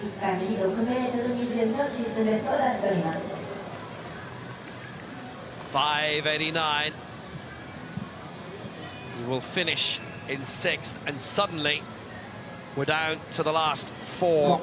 Sergei Berdykov, the high jump world champion in 2015. Bronze in the long jump in London 2017. He was 4th in the triple jump. London 2012. Variety. Triple jump is long gone from the programme.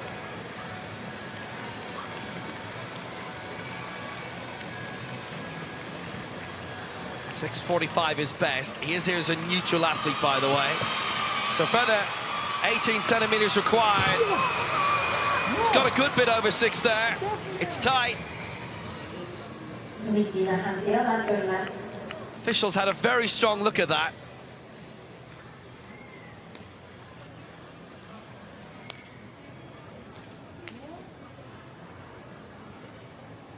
Went to around 6:50-ish.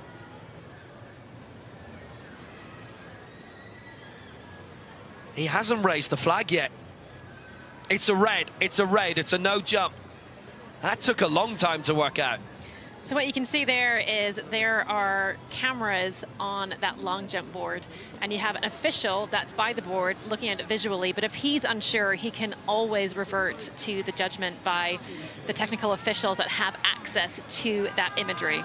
It's good as well because that way athletes can see and know for sure that the call was correct. And you can see there that he was being shown that image. It's taken a while to determine. So Ivan Cano Blanco is going to come next. 6:69 he went to.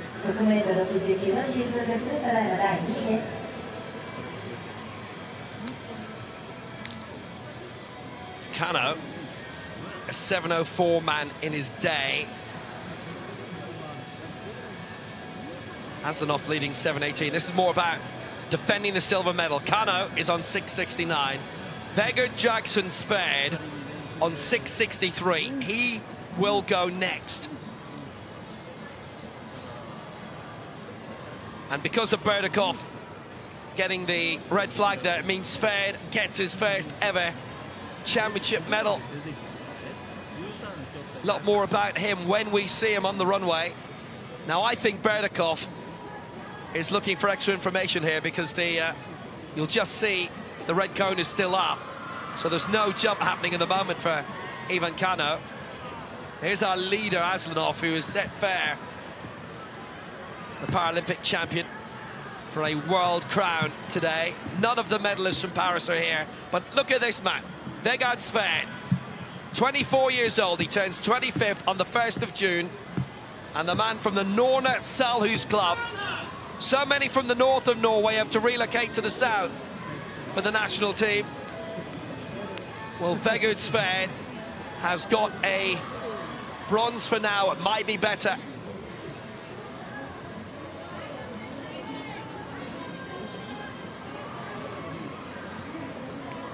Berdykov is still arguing.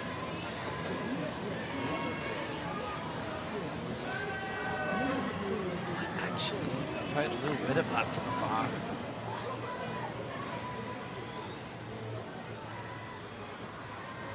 See, in the old days with the plasticine, that probably wouldn't have made an indentation, but where he's landing there, the laser goes across, and because there's that little bit of the toe there, it is now judged to have crossed the plane. Yeah, so you actually have to see, it can be a little bit deceptive when you just see a still image. You have to see how the foot leaves the board as well. But you can see why he's frustrated. If you just look at it from that angle, it doesn't quite look like it's touching, but you have to see how it goes off. So Ivan Cano is getting his opening now. Silver behind Zach Skirrer in Bydgoszcz. 3 years ago at the last Europeans. The next Europeans will be in 2 years' time. Venue to be determined, same as next year's World Championships. One way or another, that will be a lot of fun. This has been a lot of fun. Can you imagine having 3 World Championships all in a row? It's amazing, and it's great for parasport because it puts it in the news year after year after year. We could make this a regular thing. I know Seb Coe has talked in World Athletics about having an annual World Championships. You don't want to cram the calendar, but I mean, why not? It would be lovely to see. There are a whole load of athletes, by the way. It's not affecting these World Championships at all. There's a para event at the Diamond League meeting at Eugene in the United States on Sunday. The Prefontaine Classic. That is not the last mention that will get in this session, by the way. Fleur Young won the women's 100 meters there last year. Got a lot of attention out of that, which was really good. I always think maybe you could have a 30-minute, 60-minute para-athletics meeting immediately before some Diamond League meetings, particularly in Europe, and a TV event as well. I think it would double up very well. Be a good thing to partner with. You already have a big audience there. Here's Kano trying to defend the silver that he's in. And that is a good leap. He's heading out towards 7 meters. Again, the judge on the line, very tentative with the flag. It's nothing raised yet. Well, the thing is, he knows that Sverre behind him just... White flag. White flag, just 6 centimeters behind him. He has been peppering that 663 constantly. So Sverre Blanca will know that he needed to put in a big jump if he wanted to hang on to that silver medal. And that takes guts to really go for it and trust that your runway is going to be good. And he was absolutely perfect on that board. When that replay came on the big screen, you heard the gap. 676. He's 13 centimeters ahead of Vegard Sverre.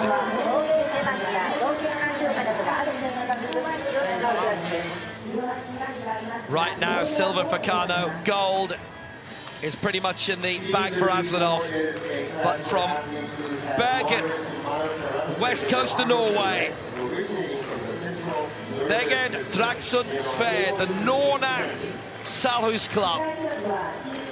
What a day for him. His first championship medal, and right now it is a World Championship bronze. He missed out at the Europeans in Bydgoszcz 3 years ago. Aslanov giving him a lot of support as well. He's a sprinter too. Can he get the timing right? 688 is his lifetime best. That would be enough for a silver. Can he get close to it? Sverre for more glory. You could just see Sverre waiting on the runway there for as long as he could. The wind was picking up a little bit. He was watching that clock count down, and when it hit 15 seconds, he took off. But he is absolutely thrilled with that bronze medal, as he should be. They've such a small team here compared to other nations. A team of 10. But it is great news for Norway. He competed in the Bislett Games last year as well. That's not too far away off in the calendar. They can do a lap of honor there and show off the medals if they like. The Paralympic champion is the world champion. It's Aslanov. It's there. It's gold for Azerbaijan. For Orkan Aslanov. I think taking that final jump, already knowing that you have the gold medal, is one of the hardest things to do, because you're trying to contain those emotions and yet focus. And you can see there sometimes it just doesn't work out. He ran it through. It doesn't matter. He's taking the gold with his very first leap, 7:18. I'm going to be honest with you, there was a part in that run-up where you just say, nah, he's going right through. He did. Gold for Azerbaijan, great result for them and for him again.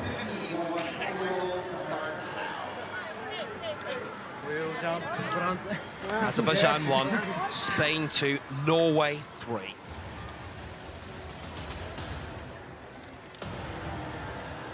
Men's 100-meter T34, round 1. Men's 100 meters T34. Coordination impairment, these are the wheelchair races. One great man here, Wally Katila on the left of your shot. Mohammed Al-Kabashi.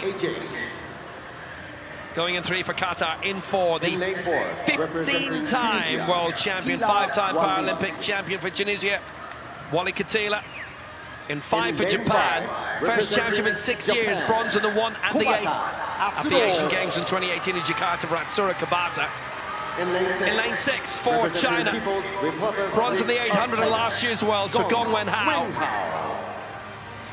In 7 for Mauritius, who are on a real high. 4th in the 100 meters final last year. Prospects for Roberta Michel. And in lane 8, 6th in last year's Asian Games in Hangzhou in the 100 meters, the UAE, Mohammed Othman. They've got lots of great tracks. Men's 100-meter T34. So Katila in 4, Al-Kabashi in 3. Starts now. Katila marginally with the best season's best ahead of Atsuro Kabato. On your mark. It's been a while since we've seen him in a big championship. It's the top 3 and the next 2 to go through. 2 heats in this, semi-finals, essentially. Kabashi, Katila, Kabata, Gong, Michel, Othman.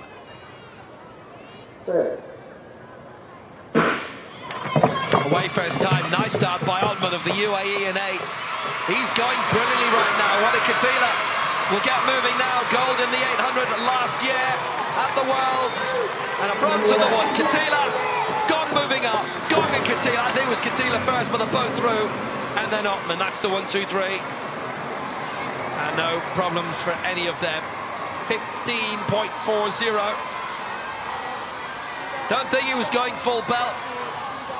It's almost half a second away from his championship record in Dubai 5 years ago. Gong in 2nd spot, 200s behind, Othman in 3rd.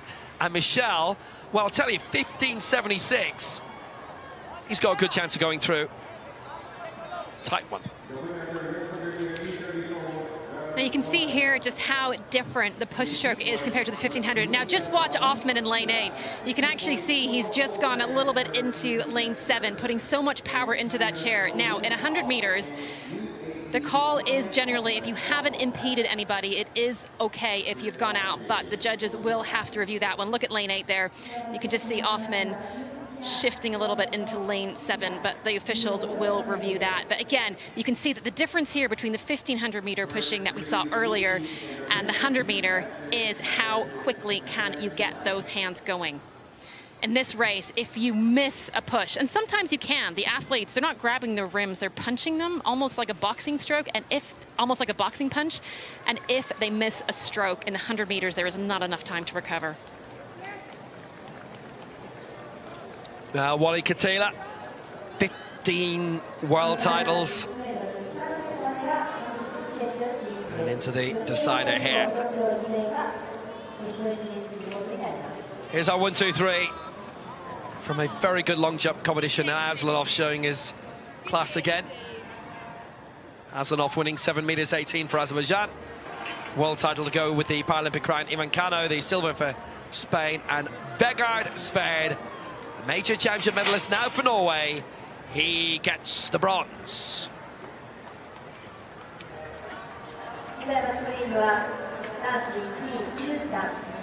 Really good win for Azerbaijan. They staged the European Games in 2015. They have a massive athletic stadium, the Olympic Stadium there, about 50,000 capacity. Along with the Tofik Bakramov Stadium, that's their national venue. That's another medal to add to Kasia Fali's from last night for Norway. Katila getting the win in the 100 meters T34. 15.40, Gong 2nd, Othman 3rd.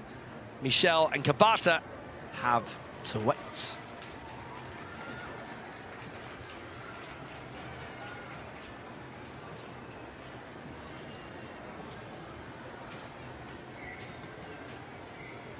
So the men's 100 meters T34 will get underway for the second heat in a moment or two's time. Just a bit of news from the women's javelin throw F56 final. Nelly Jeptu Sheila of Kenya, despite throwing 6 attempts, has been disqualified. Her best was 16.27 with a 6th. She's been disqualified for non-compliance. She already had a yellow card, so clearly there's been another yellow card given, and she has been disqualified from that event. But the racing on the track continues with the men's 100 metres T34, heat number 2, to go very shortly. Mohamed Al-Hamadi is in this, who has won gold in the 400 metres already. Henry Manny, experienced campaigner, European champion. He'll go in lane number 5. As we work our way through the morning session here on day 5, we're almost at the halfway point of these championships. Men's 100 meters, It's a shame it can't go on for much longer. Round 1, heat 2. In lane 3, representing Qatar, Arshid Ali Radi. Ali Radi Arshid, who was a bronze medalist in the Asian Para Games last year from Qatar. Representing United Arab Emirates, Al-Hamadi Mohammed. The man who's won gold here already at these championships in the 400, Mohamed Al-Hamadi, bronze medalist in Tokyo 2020. The European champion, Henry Manny from Finland, In lane 6, representing took bronze in the United 400 Arab here. Emirates, Ahmed Nawad Ahmed. of the UAE made his debut back in 2019. He was 8th in Tokyo in 2020. And Wang Yang of China will go in lane 7, bronze in the 800 metres in 2020. He was 4th in this event 100 meter back in Tokyo, just outside the medals. Heat 2 starts. So in the hot seats is Michelle of Mauritius, 15.76 and 16.15 for Kabata of Japan. Arshid goes in 3, Al-Hamadi in 4, Mani in 5, Nawad in 6, and Wang in 7. First 3 automatically through. Then we'll have the next 2 fastest across the 2 semi-finals. Just been asked to just wait for a moment or two. On your mark. They're ready to go now.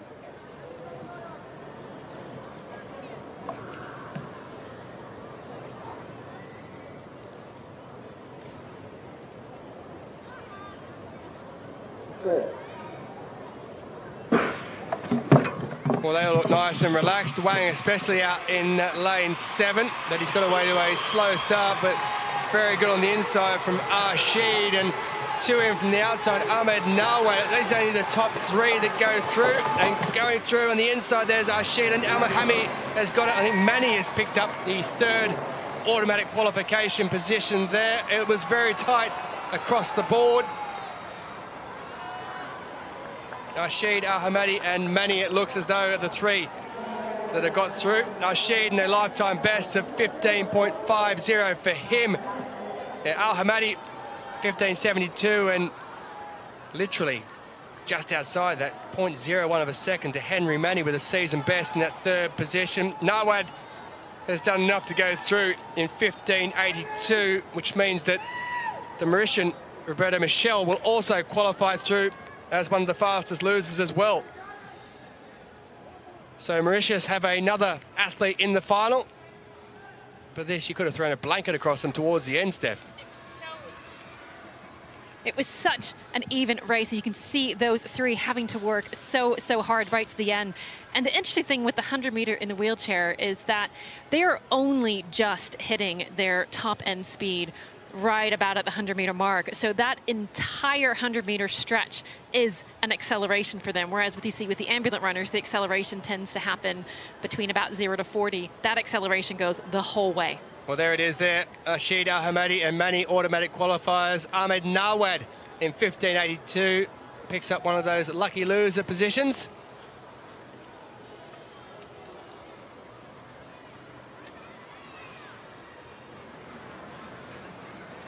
So the javelin throw seated. This is what we were talking about a moment or two ago. You can see Sheila down the bottom there, who has been disqualified from this competition, despite taking the 6 throws. This one here is Maradi Rashnu. And that looks decent. That was over the 20-meter mark, and we brought the story to you at the beginning of Maradi Rashnu of Iran. Now, she thought she had won the title at the Para-Asian Games, setting a record, only to discover afterward that mark had not counted because she was disqualified. And you can see there, 21:48, set a new PB. She came in with a personal best of 20:69. So she came in here with a point to prove. Her title at the Para-Asian Games was taken away because she had come to the call room 10 minutes late. Therefore, the result didn't stand, and she has just backed up that huge second round throw.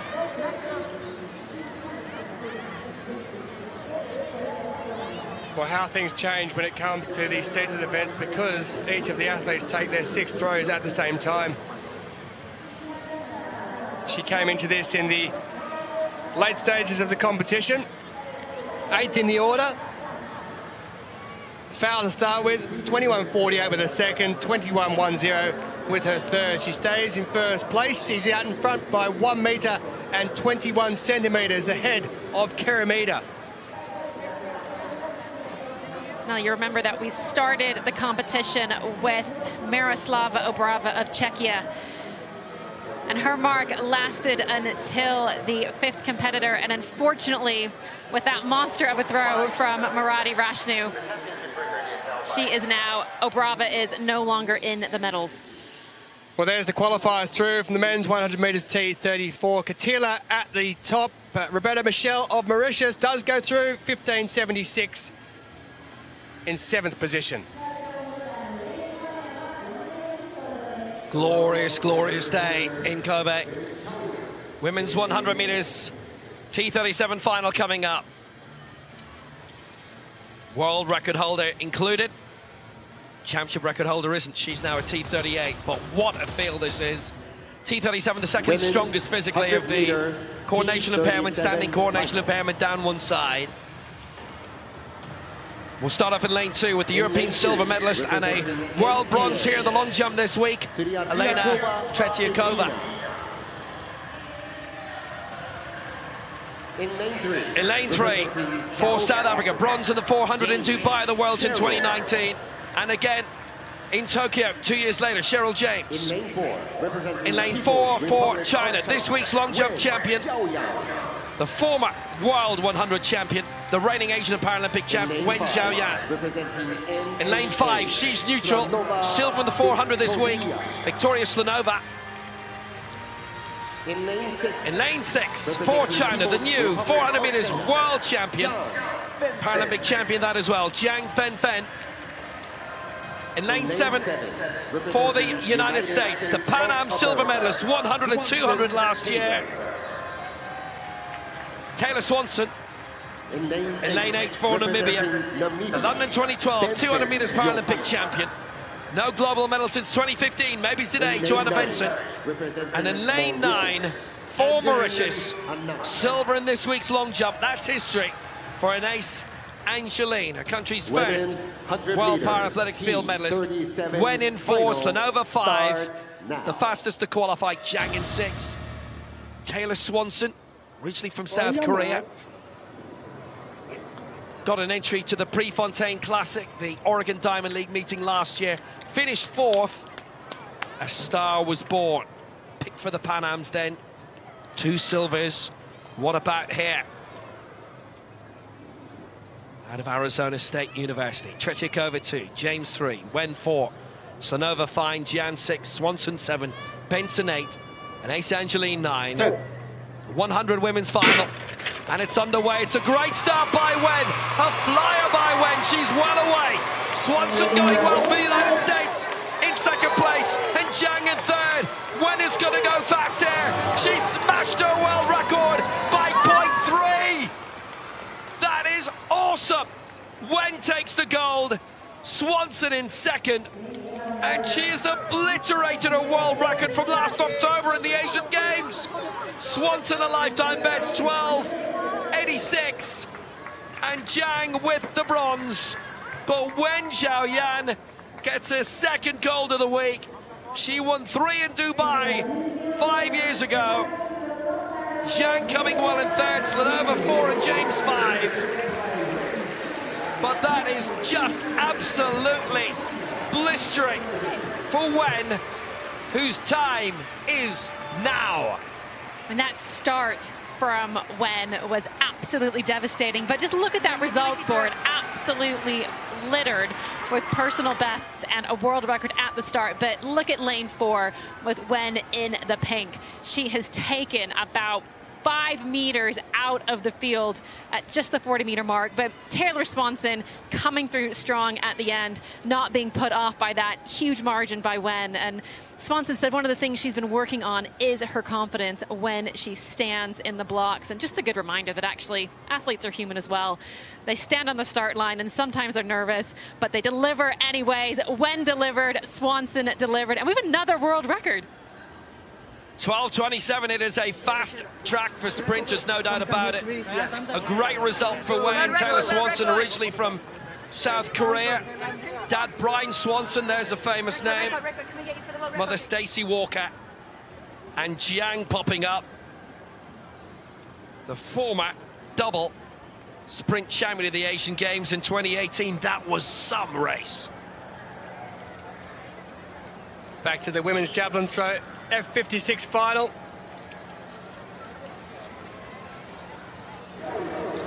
And we have a new leader.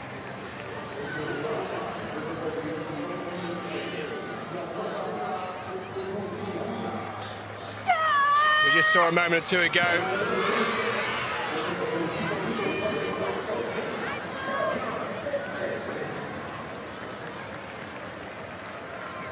Zanam Radi Rashnu. This was her best mark, her 5th attempt. Increased her lifetime best to 21:86. Puts her in first position. 3 fouls in there amongst it. Doesn't matter though, you only need 1 mark. 21:86, she leads the field by over 1.5 meters. Karamita currently 6th in 2nd position with a silver medal. Navarro Hernandez, the Mexican, currently in the bronze medal position, but there is more to come yet. We still have 4 to go, including that lady just saw there, Roca Mercado. Lindsay Tong will be next up, of China. Motagayan, the reigning Paralympic champion, will also go. And we have Roca Mercado and Martina Villing, who has been around for a very long time.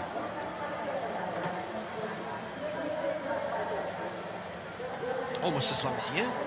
I didn't want to say that. I actually almost added that onto the end, and I just paused and thought, you know what, I'm not going to say that. She won gold in Barcelona back in '92.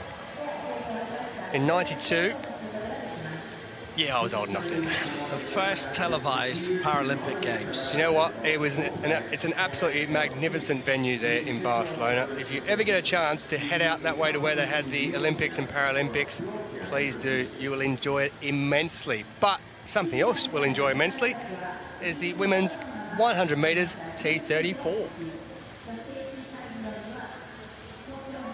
Loads to look forward to in this one. Hannah Cockcroft goes in the 2nd heat. You may have heard of her.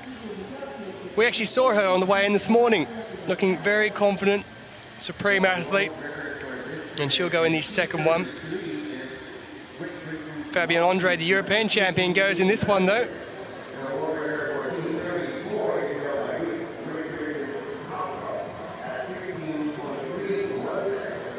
Five to go.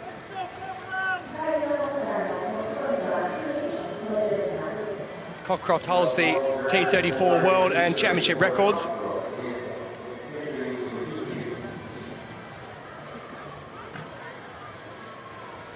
There's a mixture of youth and experience going in this one. Major championship debuts for a couple of them. Fabienne Andre of Great Britain. She was a bronze medalist last year in Paris.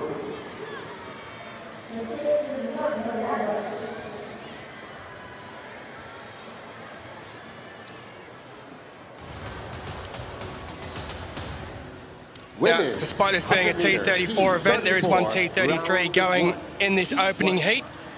And there is also one T33 going in this second heat as well. This is the T33 in this one. Cecile Gerns of Belgium, 20 years of age, her major championship debut. In lane 4, representing Japan. 17 years of age. Yoshida Ayano, her major championship debut, a season best, lifetime best set this year of 19.78. The gold medalist from the Asian Para Games last year, Lan Hanyu, will go in lane 5. And the second of the Japanese athletes going, who was silver medalist at the Asian Para Games, Kitara Haruka, in lane 6. And out in lane 7, last but not least, bronze medalist Andre Fabienne. in 2023 last year in Paris. She's the European champion, Fabienne Andre. She'll go in lane 7. Heat 1 starts. Her compatriot, now. Hannah Cockcroft, will go in the second of these heats. On your marks. So Gerns in 3, Yoshida in 4, Lan in 5, Katara in 6, and Andre in lane 7.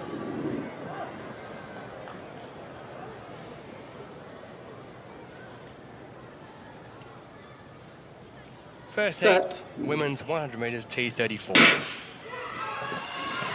And they get away, and it is always a slow start, and it does take time to build up, and building up through the middle is the reigning Asian Para Games champion, Lan Hanyu. She's had a bit of a look around to her left, over her shoulder, and away to her right. She is going to take it. Fabienne Andre is going to go across in second. It is the first 3 who qualify, and inside Andre in lane 6, it is Katara, who was the silver medalist last year in the Asian Para Games. She takes the automatic third place qualification.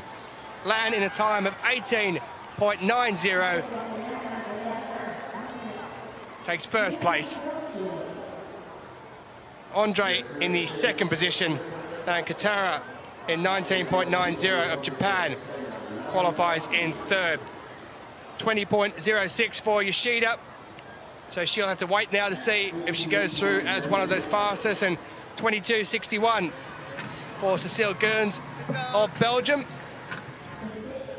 It's now a wait and see, but a good start from Lan. You can see Lan there in the center. No one able to match her hand speed. Just look at how quick the turnover goes. But Fabienne Andre showing she does have some good top-end speed. It took her a little while to get into the stroke, but she is making up ground as she's coming towards the 100-meter line. And Andre says she has made changes to her coaching setup. She's changed her technique, and what a perfect opportunity for her here to put that into practice at a major champs. Yeah, she certainly got going as the second half of the race came towards the end. Just have a look at that wonderful weather these athletes are competing in. It's a nice day to be out on the track.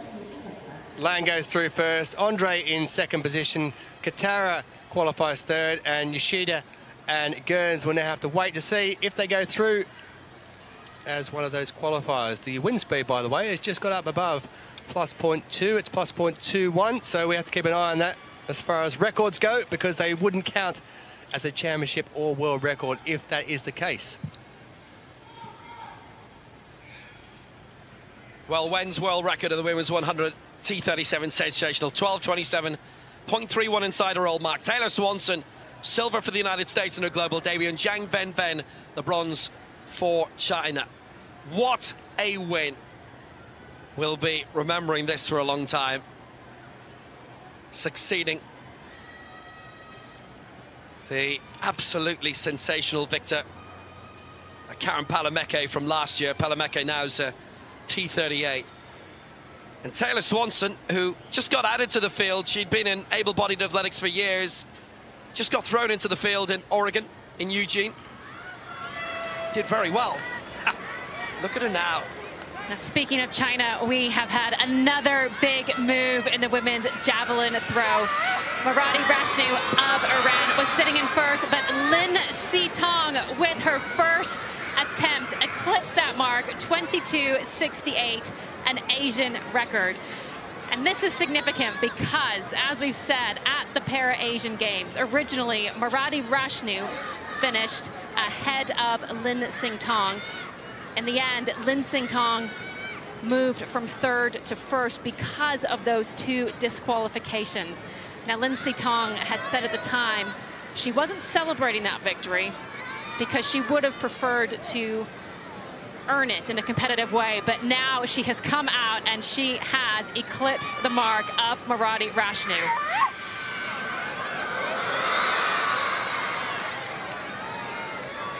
She's got the competitive juices going. There's no doubt about that. 22.68. Big throw.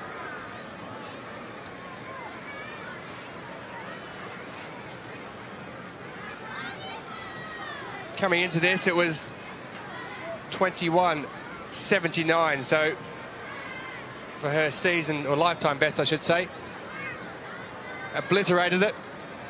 And hasn't improved on it there, but she knows she's still way out in front.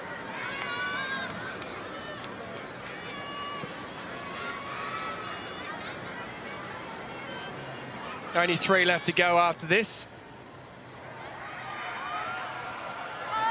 Motigayan, Rocca Mercado and Martina Villing left to go in the women's javelin throw F56 final. But we do have our second of the women's 100 metres T34 heats coming up on the track shortly. What a treat this will be. And one of the all-time greats in this in lane 4, Hannah Cockcroft, the 14-time world champion. Joyce Lefebvre of Belgium alongside.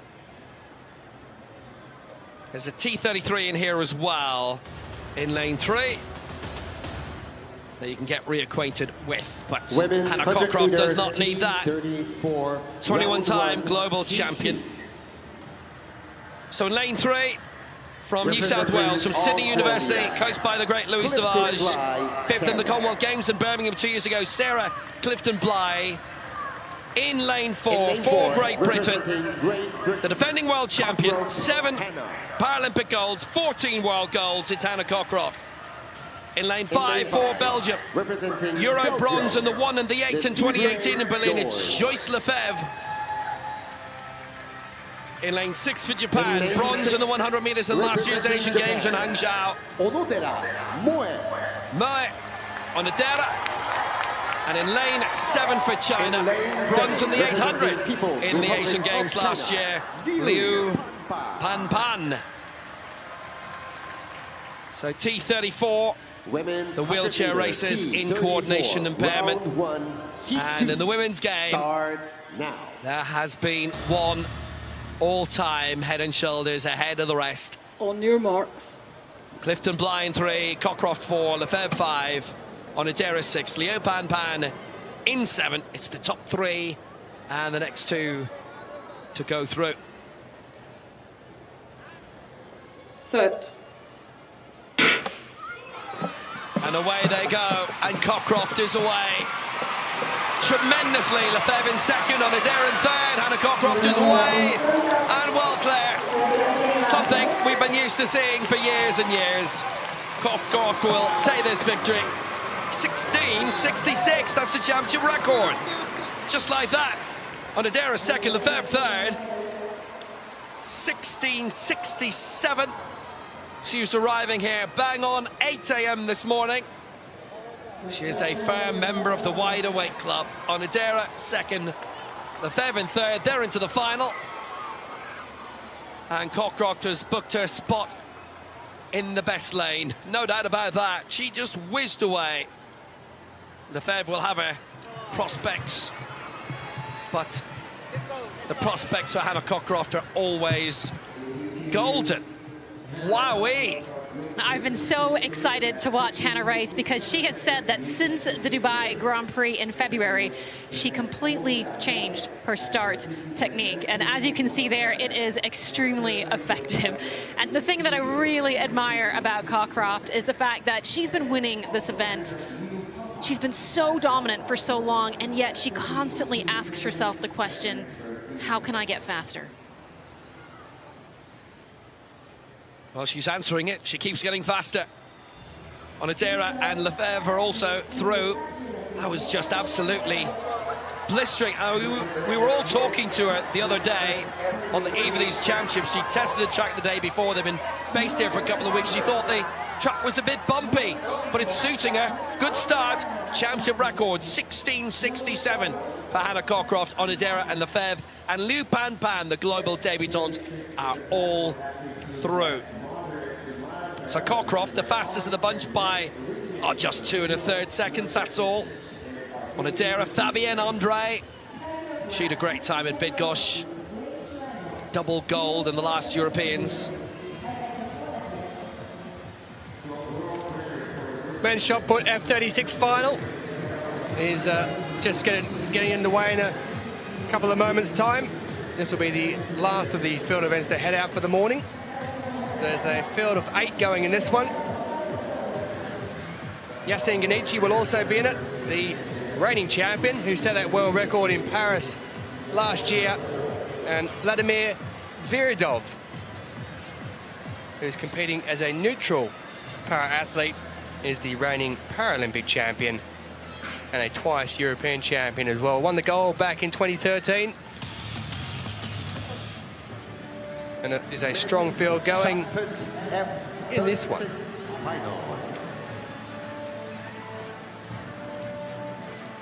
Representing Lithuania, Strelkauskas Simonas. So first up,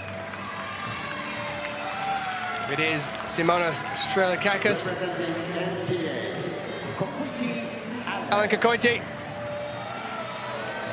neutral para-athlete, lifetime best of 16:47. He was 5th in Tokyo back in 2020. Mohammed Al-Kabi of the United Arab Emirates, who have been well represented at these games. Yassine Ganici, silver medalist back in Tokyo, gold medalist in Paris last year in the Worlds. Mikesh Bekov of Kazakhstan, bronze medalist last year in Paris, 15:74 his lifetime best. Ruiz Castro of Mexico, who was silver medalist last year. And here he is, Vladimir Zviridov, the Paralympic champion, who last won gold back in 2013 in Lyon in the Worlds. And Rafiev of Azerbaijan, lifetime best of 14.12 for him. So there are your 8 who are going to take part in this men's shot put F36 competition. All of the athletes will go through with 6 attempts, only 8 in the field. And that will get underway very shortly indeed.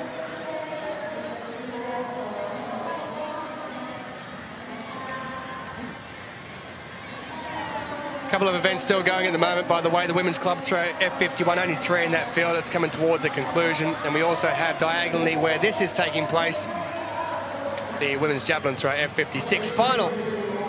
In that corner on the left of the screen there, you can see there's a little tent. It's just down there, but with first throw of this competition, Strelkauskas of Lithuania. He has a lifetime best of 11:47. Set to turn 22 years of age in a few weeks' time. So he's got a long and varied career in front of him as he gets us underway in this final of the men's shot put F36, the coordination impairment category, medium coordination impairment.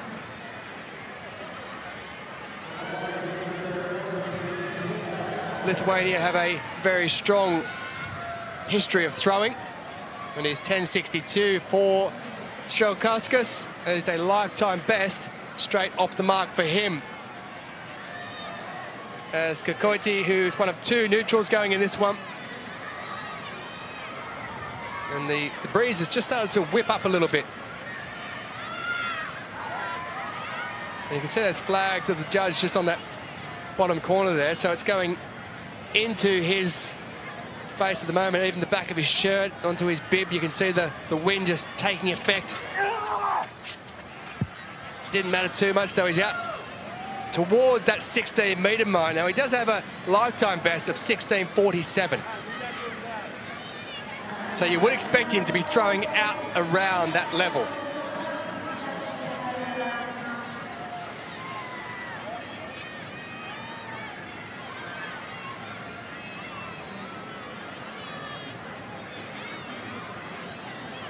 So 15:34, season best. Puts him in first place. Doesn't look happy though, does he? The thing is with athletes, you're always greedy. The second you throw a personal best or a season's best, you're happy for about a split second, and then you think, yeah, but I want more. And that is what makes them good at what they do. That's a positive about athletes, though, because if you settle for what you had then, you wouldn't be great at what you do. So you want to be much, much better, no matter what sport you compete in. You want to be the best at what you can do, and you want to push the limits and everything you can do. And that hunger is what makes you a great athlete. It is that hunger, but it's also, I think this is why we're now seeing a move for a lot of the para athletes to be able to do their sport full time. Obviously, the sport is still evolving. There is still a lot of difference in terms of athletes who can make a living from the sport and athletes who have to work full time. But the problem is if you're having to dedicate 40 hours a week to work and then coming and trying to be the best at what you do, which is what it takes to win an Olympic gold medal, or sorry, Paralympic gold medal, an Olympic gold medal, a World Championship medal, you have to give it everything you have. Well, Al-Kabi of the United Arab Emirates has a foul in his first one. This is the only event he's competing in here at these championships. Foul first up. Next up, it'll be Yasin Ganici, the reigning champion with the world record.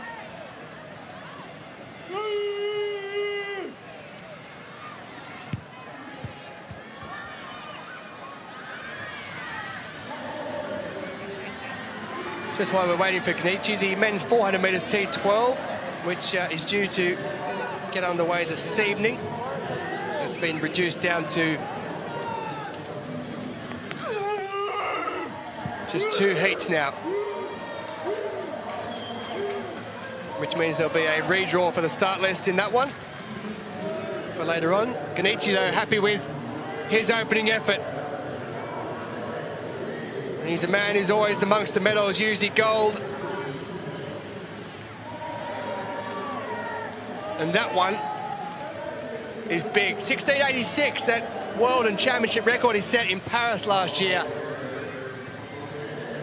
And he starts off with a belter, over 16 metres. 16.25, a season best for Yasin Ganici to get his campaign underway, the man from Tunisia.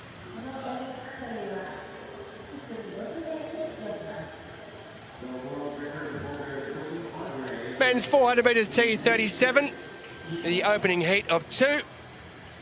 This one contains the world and championship record holder, Andre Verdovin.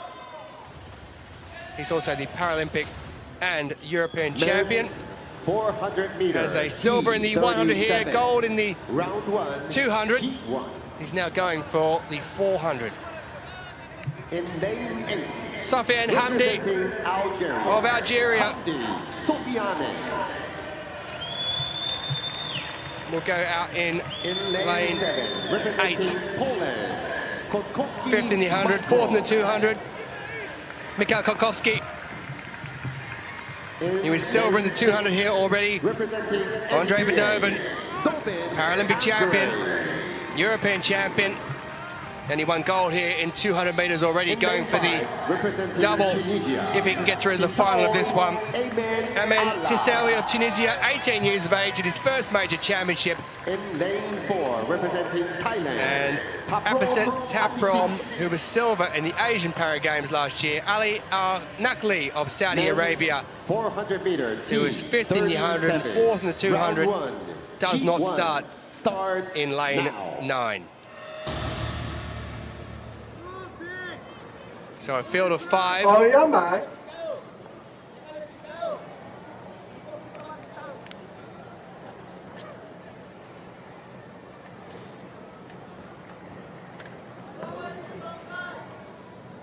Hamdi in 8, Kolkovski in 7, Valdez in 6, Tisui in 5, and Taprom in lane 4. Set. The first heat of the men's 400 metres T37 coordination impairment category is underway, and Kolkovski got away to a very good start. It is the first 3 who automatically go through, and then we'll have the next 2 fastest qualify from there. Kolkovski up on the shoulder of Hamdi of Algeria, just going past, and also looking good is Andre Bedovin, the reigning Paralympic and European champion, who moves in the first place. The Tunisian, Tisui, has just come up on the inside shoulder of Bedovin as they move around the final bend. This is the coordination impairment category as well, just remember, so there is a potential for a little bit of difficulty, but none whatsoever. Bedovin's even had a look around and just sped up a little bit as he comes towards the line. I think he actually wanted to take the first place, and then he pulled back. They're all pulling back now, and Tisui's just almost walked across the line. Bedovin's taken second, and Kolkovski has gone across in 3rd place. Well, that was a bit of a comedy at the end there. The man who's gone across there, Tisui, I think he had a look around because Bedovin was trying to come at him. And then Bedovin pulled up, and Tisui thought, well, I'll just walk. Lifetime best as well, and he walked the last couple of metres. So doesn't it just show you that a bit of competition brings out the best in everyone? A season best as well for Bedovin, but a strong start from Kolkovski in the red and white of Poland, and Bedovin and Tisui in the number 5 there just comes up. Just watch the ending of this. Bedovin goes at him. He says, no, I don't need that. And Tisui's looked around. He's gone, oh, I'll have enough. I'll walk over the line. And Kolkovski almost took 2nd place because Bedovin had just calmed down. Bedovin even had a bit of a smile on his face. It's almost like the race changed and became a competition to see who can decelerate the fastest. Athletes are competitive all around, aren't they? Yeah, no matter what the competition is. Well, we're already through to the 2nd round. We'll bring you confirmation of that result in just a moment ago, into a 2's time. Strelkalkas, who went first, he's into the 2nd round now. It's 10.62 with his opening effort for the Lithuanian. I do like things like that when they happen, though. It makes everything human. Have to have a bit of comedy in your life.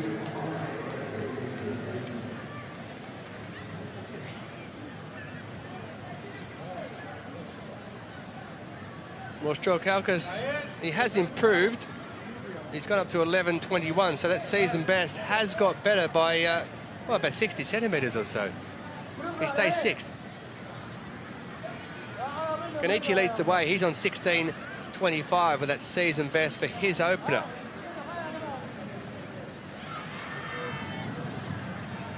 Here is Alain Kokoiti. 15.34 with his open. He's currently in 3rd position. Well, that one's a nice one. He'll like that. He got the white flag. It's out near the 16-metre mark, that, so he is going to improve. It should take him into 2nd position because Jose Ruiz Castro had 15.43. Yeah, it is going to take him into 2nd position. Up he goes, 15.91, a season best, and improves on his opening mark. Lovely throw, that one.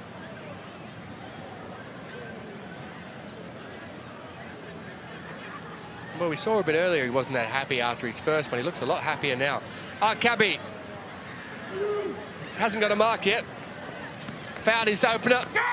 This is his only event he's competing in here. The man from the United Arab Emirates. That one's a white flag. He'll be on the board. Now, it doesn't matter in this, just in case you're wondering, because there are only 8 athletes who are going in it, so they'll all get 6 attempts. There'll be no cut-off point. So your first 3, well, it doesn't really matter if you do foul them, but you don't want to. And Alkabi doesn't. 11.74 for his opening effort. That moves him up into 6th position. Well, there's confirmation of Tisui, who qualified in a lifetime best. Bedovin's season best in 2nd, Kolkovski in 3rd, and a season best for Hamdi, who will have to wait 56.32 for him. Moving on to the second heat of the two, semi-final. It is essentially European champion is in this. Pan Am champion is in this as well. Men's 400-meter T37, round 1, heat 2. And in lane 8, for In lane Botswana, 8, Ronald Rich was disqualified in the 200 final, unfortunately, so Ronald. hoping for a bit better here and to get into the final. In Lane 7 for Colombia, the Pan Am champion over 400 on his global debut. 7th in the 100 final here for Jefferson Suarez. Lane 6 for Brazil. Bronze in the 400 meters in Paris last year for Bartolomeo Silva Chavez. In lane 5, a neutral athlete, the European champion for Bydgoszcz in 2021, Anton Bekotistov. And lane 4 for Saudi Arabia, 8th in the 100 meters on his championship debut, Tamer Al-Zourani. The top 3 and the next 2 to go through. T37. Bartolomeo de Silva with that very fast season's best, a lifetime best from as well. 15.95. In terms of lifetime best, then it's Suarez, actually Rich. Bekotistov, the reigning European champion, is the slowest in terms of lifetime best, curiously. Hasn't been competing internationally the last 3 years, as with a lot of the neutral athletes. Saudi Arabia with a very good recruitment policy lately. Lots of new names. Al-Zourani 4. Bekotistov in 5. De Silva Chavez 6. Suarez 7. Ronald Rich in 8. First 3 to make it. Good start for them all. Rich going well on the outside. Bekotistov, the neutral athlete, going well in lane 5. Pretty much of a muchness between lanes 5 to 8. De Silva in 6. Moving up well. The very good result in the World Championships last year when he got the bronze, and he ended up finishing 6th then in Santiago. In the Pan Ams, you'd expect it the other way round, but he's moved up one in the yellow for Brazil. Anton Bekotistov alongside. And a good move by the gold medalist in the Pan Ams for Colombia, Jefferson Suarez. They're the 3 who will go through to Silva, Bekotistov and Suarez in that order. 53.01, the winning time. A decent trot. Ronald Rich in 4th is going to have to wait. Maybe, just maybe. Okay. Very little problem for Bartolomeo de Silva. Still only 23, he made his championship debut last year. Bekotistov, 53.25, that is way inside the mark in which he won the European title. 4 seconds inside. Rich in 4th, a bit tentative. As you were doing the intros, I couldn't help but think we've already seen several of these athletes in action already. And while we as viewers, we only see them on the track for a few minutes at the time, but the reality is that this is a full day's work, and coming out and performing day after day, back to back, it's incredibly difficult. You said we saw Hannah this morning at 8 a.m. coming to the track. She didn't even compete until 11. That's certainly not when she woke up to get her body ready. And part of winning at these championships is knowing how to manage your body and your recovery. Bartolomeo has done his day's work, and we will see him a little bit later. Really gratifying to see those really big crowds in the back straight, and these are the athletes who get the biggest benefit of that. Ben shot put F36. Zviridov. The next to go. As we move through the second round. And that's out there around that 16-meter mark.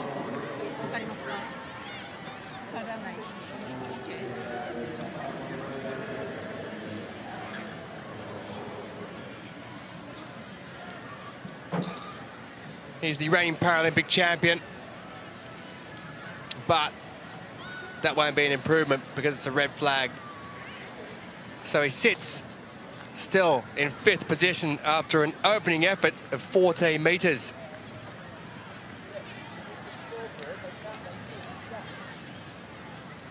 Last one gold did Zviridov in the World Championships in Lyon 11 years ago. twice a former European champion.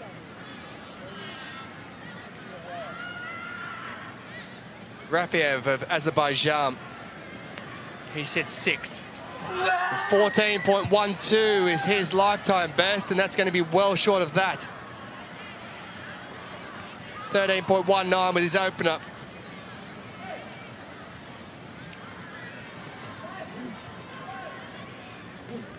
You see the effort that went into it.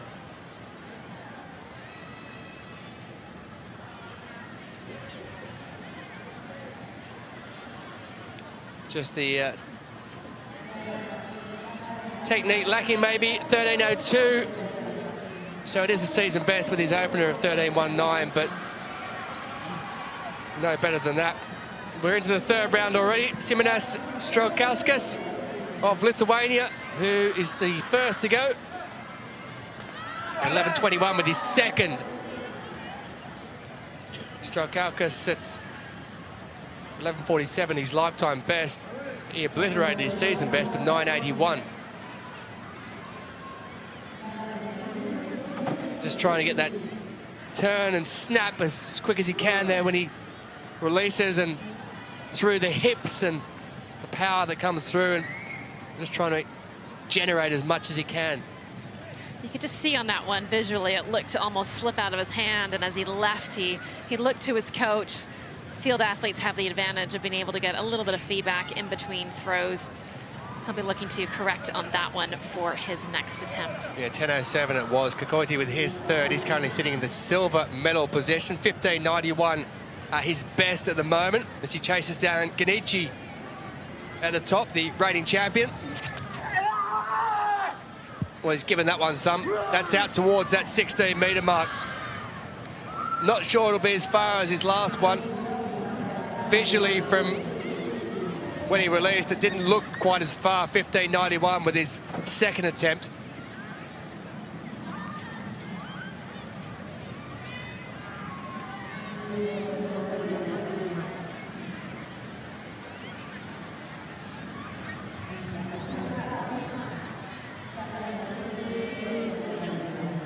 Yeah, 15.54 with that one there, so no improvement. Now here comes the man who's in front. He's ready to go, isn't he? From the UAE, Al-Kabi, the only event he's in here. Fouled his first, 11.74 with his second.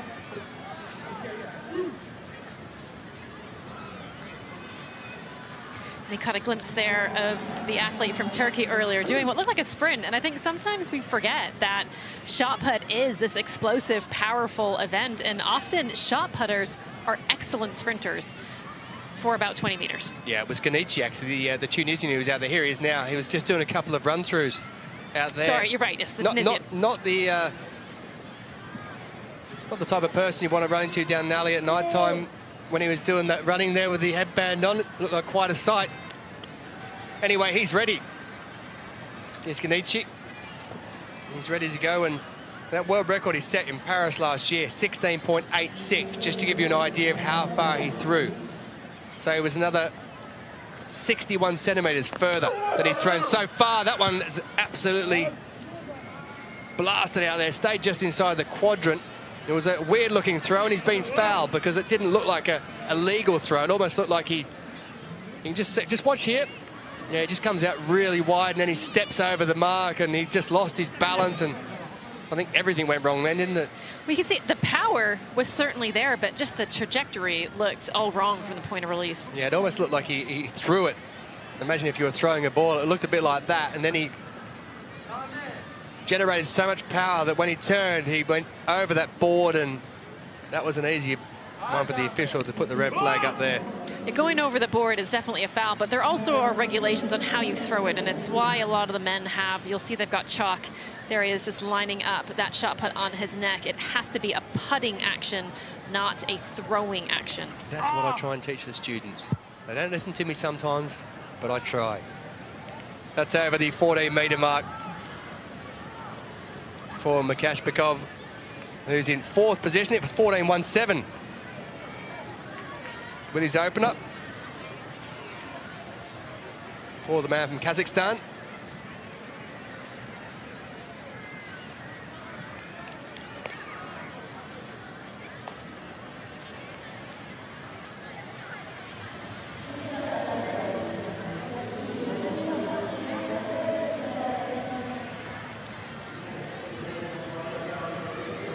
.14.26. So he has improved Mikashpikov, but he won't be going any further than fourth spot at the moment. That his third attempt. And Ruiz Castro, as we now move up towards the leaders here. Genichi went a moment or two ago in top place. He fouled. And once we finish these first three, the order will change around slightly. You can just see there the athlete wearing two different shoes, and while it might be a fashion statement, generally it's because the athletes like to have different qualities of tackiness on each foot when they're doing throws events like the shot put or the discus. It's just the way they move around the circle.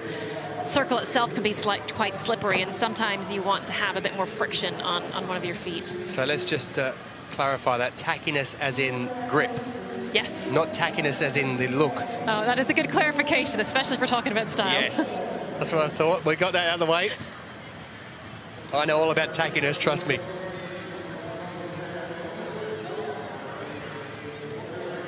So 14.20.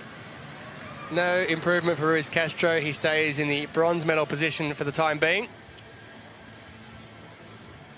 We have one more event that's heading out on the track in this morning session. It is the women's 1500 metres T54 final. Blue ribbon event, this is the fastest wheelchair races. Final. 8 in it, 8 of the best, even though the likes of De Bruyne and Shah and De Rosario, McFadden, not in this. There are some great names altogether. The inside in lane 1.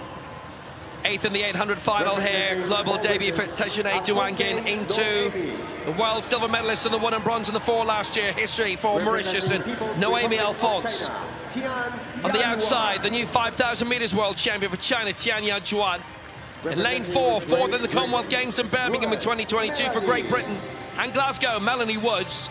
In lane 5 for China, the Paralympic champion, Zhao Zhoqian. Double Paralympic champion. In lane 6 for Brazil, the 800 metres Pan Am champion, Alina dos Santos Rocha. In lane 7 for Germany, the new 800 metres world champion, the European champion of 400 and 5,000 metres, Marilyn Menya. And championship debutant at the age of 16 on the outside for Thailand, Artitaya Prempol. It's a good field. It's a little shame we had 3 in the 5,000 final. This is strong. Noemi Alphonse, the country's best World Para-Athletics or World Athletics medalist, full stop. 5th in the 800 here. 2 gold medalists already here in Tiana Menya. Women's 1,500 metres final. It is on. Menya on the outside looking to make a quick move, and Zhao as well for China. One of the 2 Chinese races in this. Zhao and Tian have moved up in front. You can expect teamwork from the off here. Woods on the outside for Great Britain from Red Star AC. Coached for a good few years by Ian Murphy. She was at Edinburgh University, studied PE there. Big interview with her in the Scottish papers this week about how she wants to become a big name in wheelchair racing. She has a good prospect here with a few big names out of the equation. Marilyn Menya. Tactics slightly wrong, I thought, in the 5,000 final. Didn't get the gold, came back, won the 800, and she leads with 3 laps to go. You could just see at the beginning, Zhou coming to the front. She almost set up a little bit. She's there controlling traffic, wanting to keep the pace a little bit slow. Now, as you say, I think Menya learned from that 5,000. She knows that she has to be at the front when the sprint starts. At the moment, this is not a fast pace. We're looking at 350. And this is definitely playing into the hands of the sprinters. Speaking of Woods, Woods is definitely going to be better off in a faster race. Her endurance is good. I'm not sure if she's going to have the speed to match the other women at the end of this race. Menya won 4 medals, 2 of them gold at the Europeans in Bydgoszcz last time around, and earned the moniker of the Wunderkid in German para-athletics. But she came here, beaten in the 5,000, gold in the 8. It is about the gold here and nothing else. 2 laps to go. It's almost a snail's pace comparatively. Tian on the inside, waiting for the chance to go. Zhu as well. Woods in a good position. Has just moved up. Someone's got to make a bit of work here. Menya doesn't want to go too early. 700 meters to go. She definitely did learn from her first final here, when Tian emerged to become world champion. Trying to make a move on the inside. The Asian Games gold in Hangzhou last year. The 400 and 800 for Tian Yangzhou. 600 remaining. About 550 now. Zhou is still there, just outside the top 3. And Duangin, actually, championship debutant on a global scale, not doing too badly either. Waiting for the bell. The real race is about to begin. Forget the clock. It is irrelevant. It's about the medals and nothing else. Menya leading the way. Tian on her inside. Zhou behind. And now they go. It's a 400 meters final all the way from here. It's Merle Menya on the outside. Tian making a move on the in to go in front. Zhou trying to go on the outside. It's Tian leading the way. Menya just behind. And Woods has moved up into 3rd spot. Zhou in 4. Alphonse in 5, just on the outside. Prempol we haven't mentioned yet. And yet she's not too far away either. It's Tian and Menya and Woods and Zhou. Alphonse behind in 5th. The top 4 are broken away. Zhou making a move on the outside. It's Tian on the inside, who won the 5,000. It's looking like a China 1-2. Zhou is coming quickly to take on a teammate. It's Tian and Zhou. Zhou, I think. Tian and Menya, the 1-2-3. Woods in 4th in this World Championship final.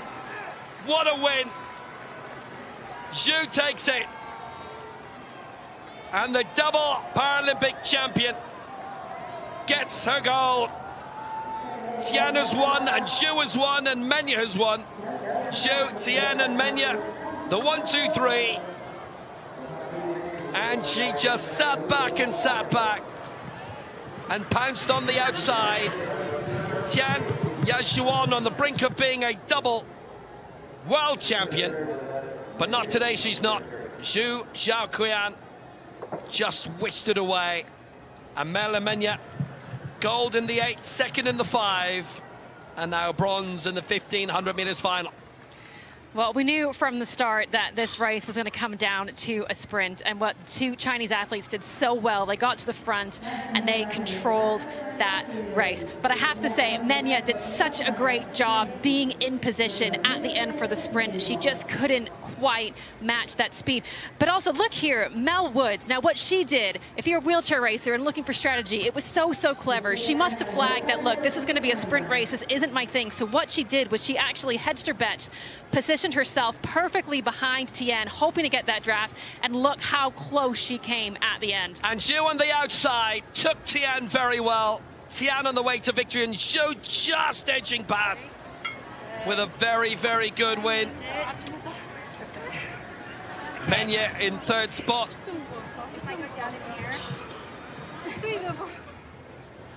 Zhou Zhaoqian gets the win, 3:33.86. Tian the silver for China, 3:33.91. Merle Menya the bronze for Germany, 3:34.19, with Woods in 4th. Lina dos Santos in 5th position. Prempol 6.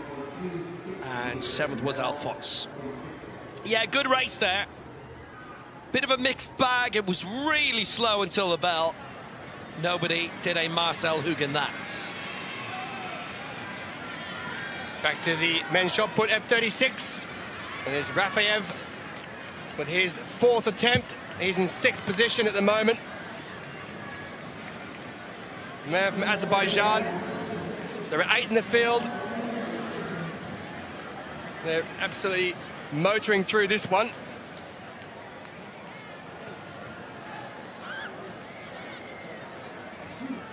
As we head towards the end of the morning session on day 5.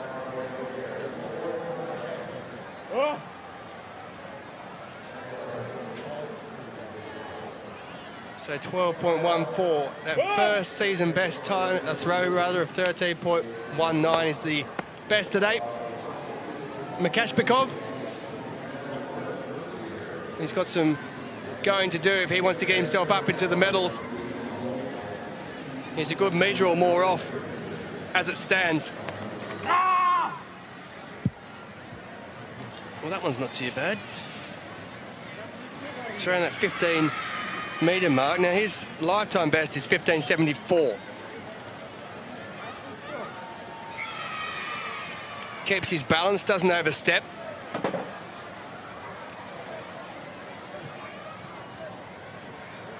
$14.26 was his one before that. $14.99 is around the 15-metre mark. 1 centimetre shy, but he stays in that 5th position with his season best. Ruiz Castro also season best with his opener of 15.43.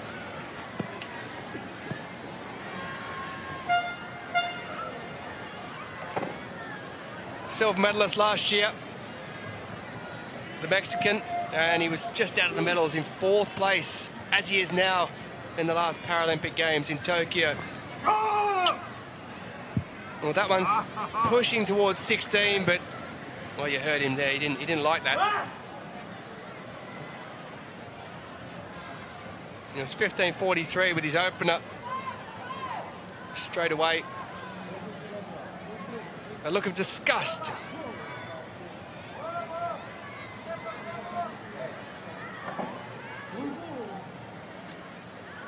Now 15.08, so down somewhat in the opener. He stays 4th as we head towards the top 3. Here is Vladimir Sviridov, the Paralympic champion. Gold medalist back in 2013 in Lyon. Double European champion as well. But the Paralympic champion wanting to become the world champion. He's going to have to chase down Genichi at the top. It's out near the 16.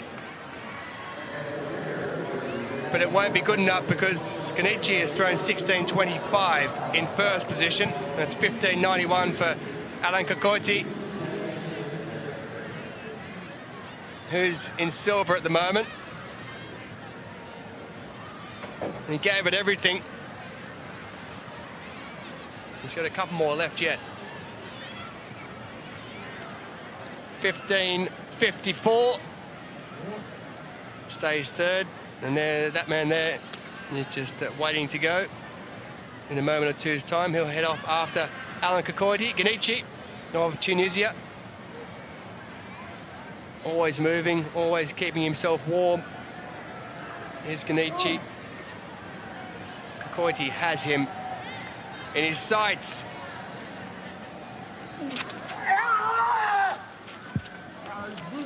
Well, he's got 34 centimetres to make up. It's a white flag, but he won't be making it up on this one.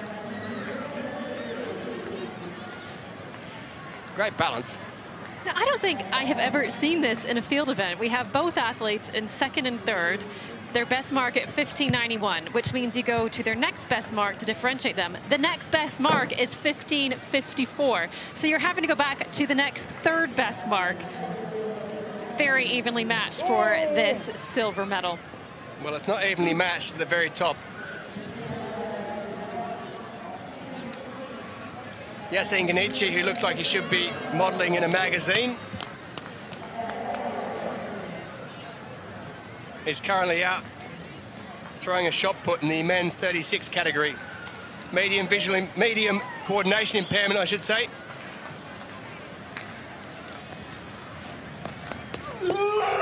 So that one, he's given some well over the 16-metre mark. He likes it. Well, 16.25 with his opener. He's putting the one finger up to show that he's the best. He held his balance that time. Oh, I love a good celebration. You can see there the movement doesn't end with the release, because you release a shot put and then you have to worry about keeping that body in that circle, not stepping across that white border we see. Well, he has improved. It might only be by 8 centimetres, but it is 16.33. So he's out further in front with a new season best. Kokoiti looks on knowing he's got a load of work to do.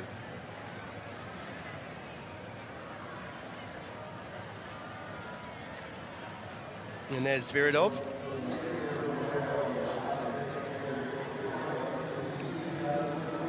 Instructions being given. Kenichi's getting some as well.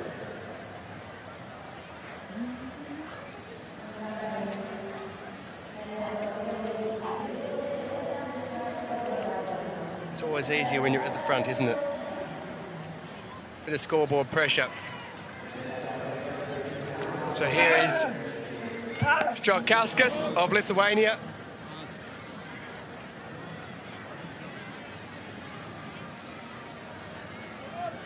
Well, his season best coming into this was only 981.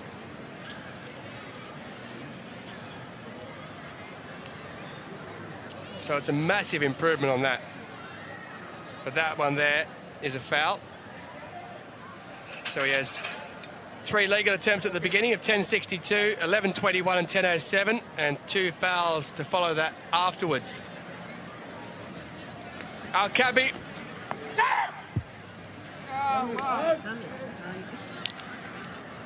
That's a red flag given.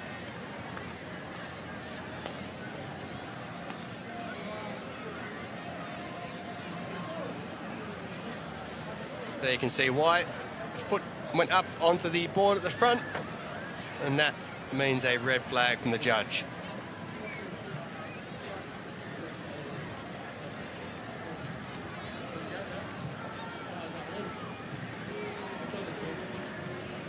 This is the last event out in the morning session.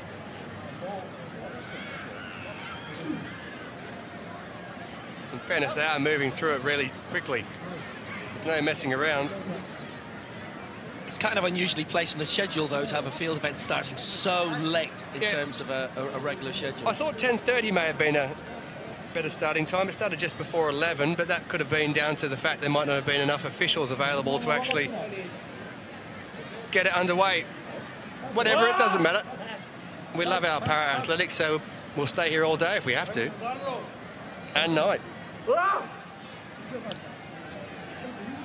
And I have to say, as a former field eventer, it can be quite nice to have the run of the place and have all eyes on you.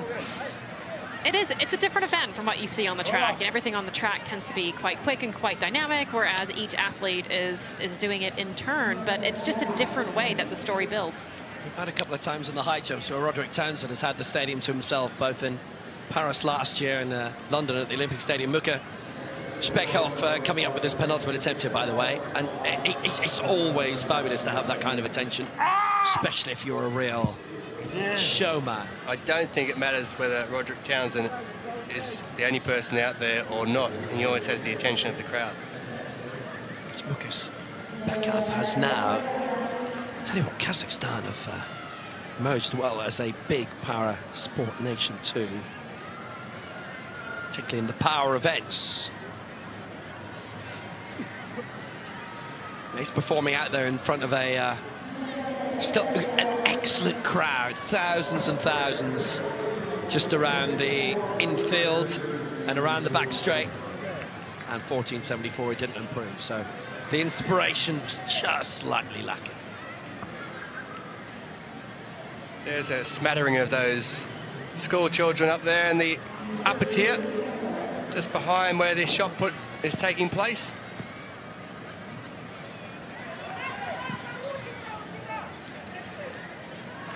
Ruiz Castro of Mexico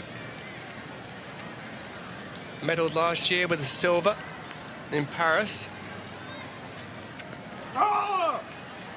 Doesn't want to become accustomed with his 4th position though, because he was there in Tokyo back in 2021, those delayed Paralympic Games, and unless something is pulled out the bag here, he's going to be heading for 4th place as well.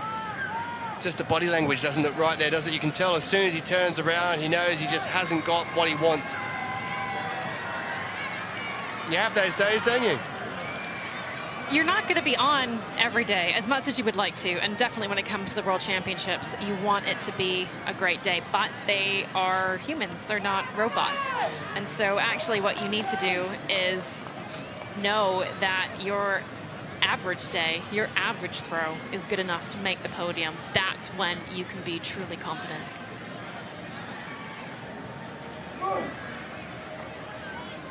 So Zvirodov, the reigning Paralympic champion, 15.91, his best so far. That will not be an improvement. That's only just over the 14. He's taken the foul.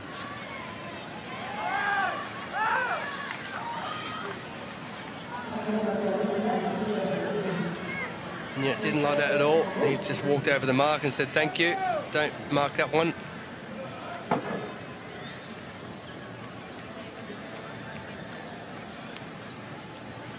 So we're heading towards the end of the penultimate throws for all the athletes. Only 2 more left to go. Kokoiti, who's up now, and then after him, it'll be the man who is leading, Yasin Ganici. 15.91 here. He's chasing down Ganici at the top, and that is over the 16-metre mark. He likes that one. The white flag goes up.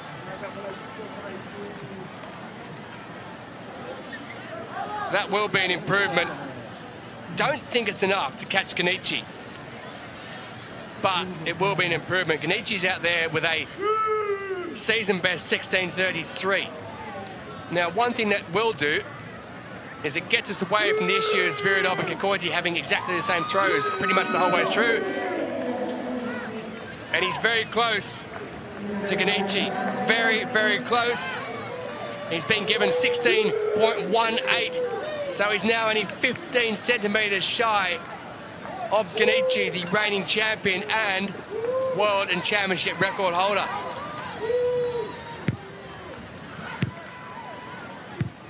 Well, I've never seen anyone bounce a shot put back up to themselves before. Do you know, I actually did not know that they bounced, and I have to say, they're very heavy. Like, if you felt them,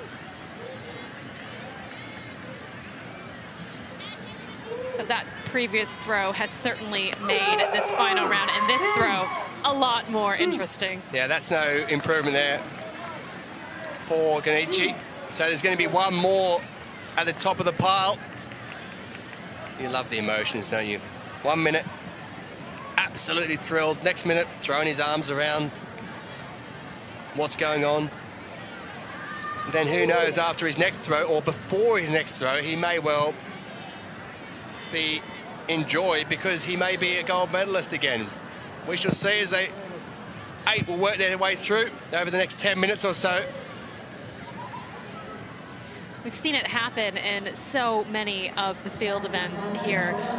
One of the nuances of having to compete in turn is that you have to watch what your competitor has done and then see if you can respond. We saw Leon Schaefer do it in such an unbelievable manner in the long jump, but to be able to respond like that and not feel defeated, but actually powered up, fired up. Yeah, that's true. This is going to go down to the very end as well. So Straukauskas has seen the end of his competition. And he is fouled again, so he remains and stays in 8th position. A season best time, throw I should say, of 11.21. So he stays in 8th position. Ganici having a word with the official there. I think apologising for something. Maybe he got carried away after his throw that he didn't like in the last one. As we head into the final 7. Alcabi, his final throw of these games, because this is the only event he's in.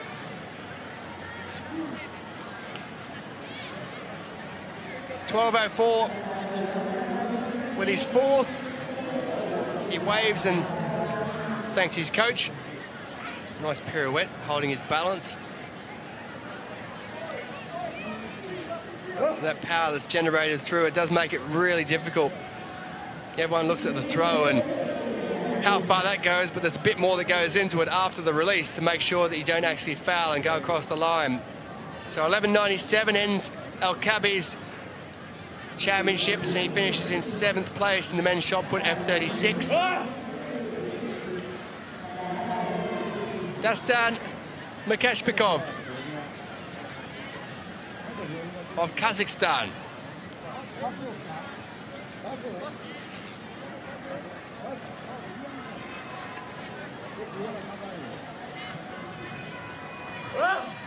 Just getting himself ready to go. Well, there's a nice shot, isn't it? Kavoiti over there, who's currently the silver medalist. And then you've got the man who's in the gold medal position, Genichi, telling everyone to hush. He's got this under control. That was a very confident wink he just did there, wasn't it? It's a nice shot there of Genichi's hands. And actually, we've been talking about some of the different regulations for the throws events. He's got tape on his fingers, and there's actually a regulation around how many fingers you can have taped together. So the technical officials having to watch out for all sorts of things. That's why we see so many red uniforms dotted around all of the field events. Yeah, you see the red uniform, you walk in the opposite direction. Makashpikov with his final attempt. It's out there over the 14-metre mark. It won't be an improvement though, because 14.99 with his fourth attempt. And it hasn't gone as far as that. In fact, this morning as we walked in, there was a line of officials, and they were in each of the lanes, and they were walking the entire length of the track to ensure there was nothing on it that might impede, maybe pop one of the racing wheelchairs, which you definitely don't want. But we need that. Yeah, those type of things, they're vitally important, and it is a job that does sort of get overlooked at times, but the officials, there's no competition without them.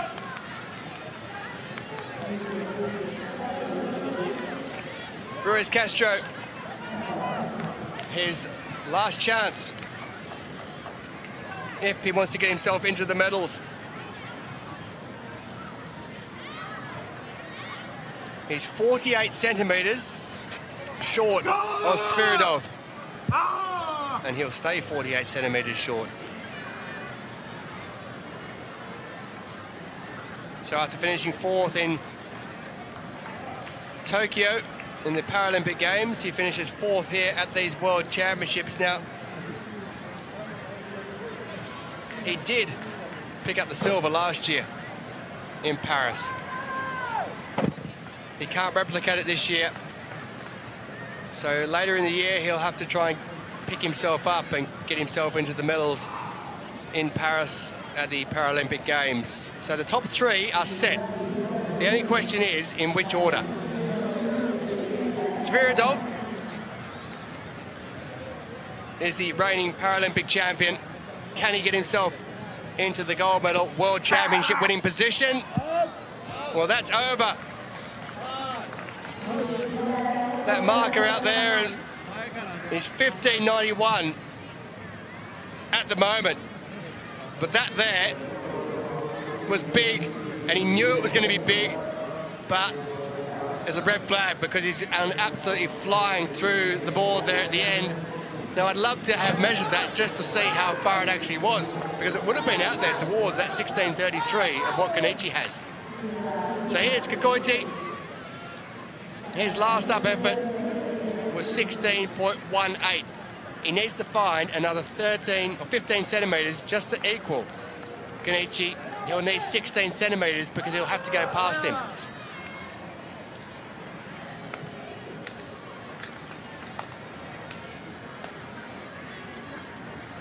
So here we are, all or nothing.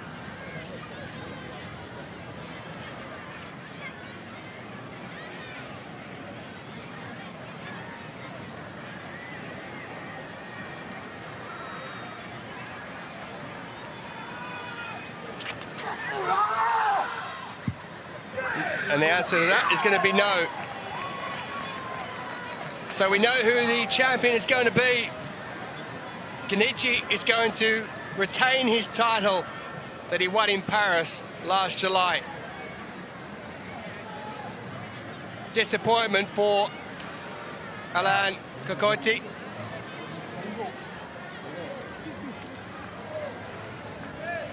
but he gave it a real bash.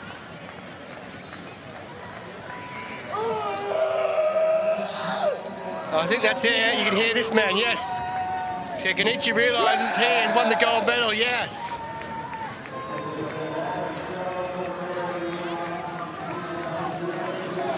Sounds like me when I get a few hours spare. So it doesn't really matter what he throws here. He's given it some over the 16-metre mark.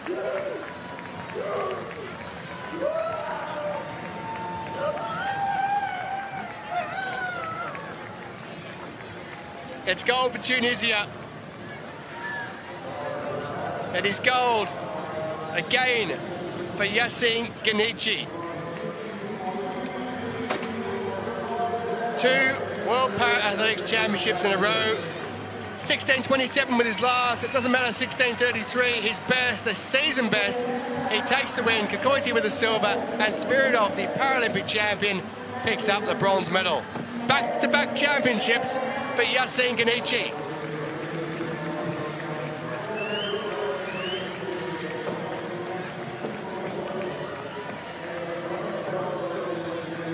Well, you heard the screams of joy.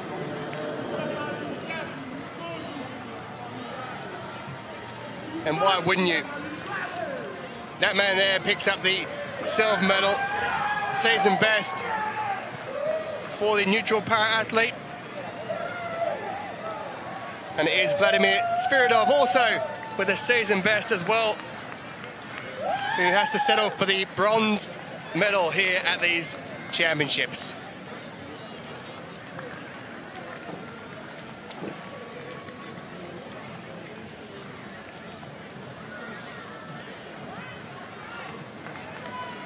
Tunisia reigns supreme. A great throwing nation.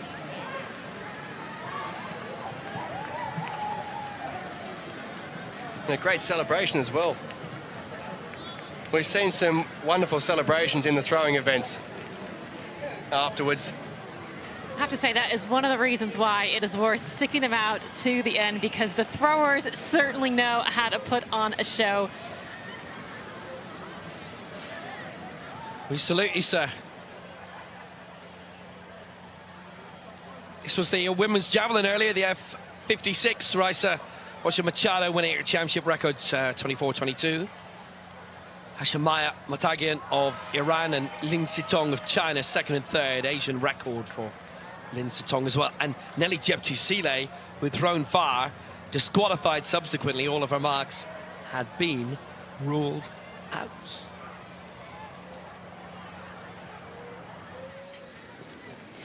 The story had been building at the other end of the field.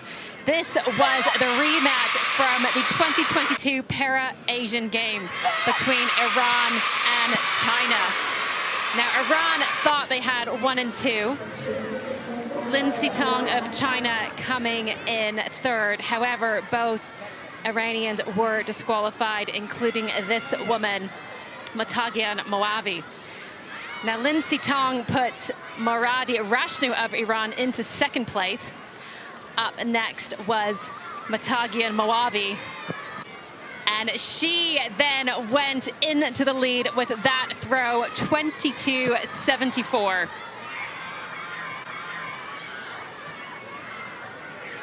She did that on her second attempt, and it was a season's best. However, the story didn't end there, because after her came Raca Machado of Brazil. Now, she was second in the Paralympics. Matagian Moavi, the Paralympic champion. And it took until her 5th attempt. She laid down a new championship record, 24-22. And that is our new world champion.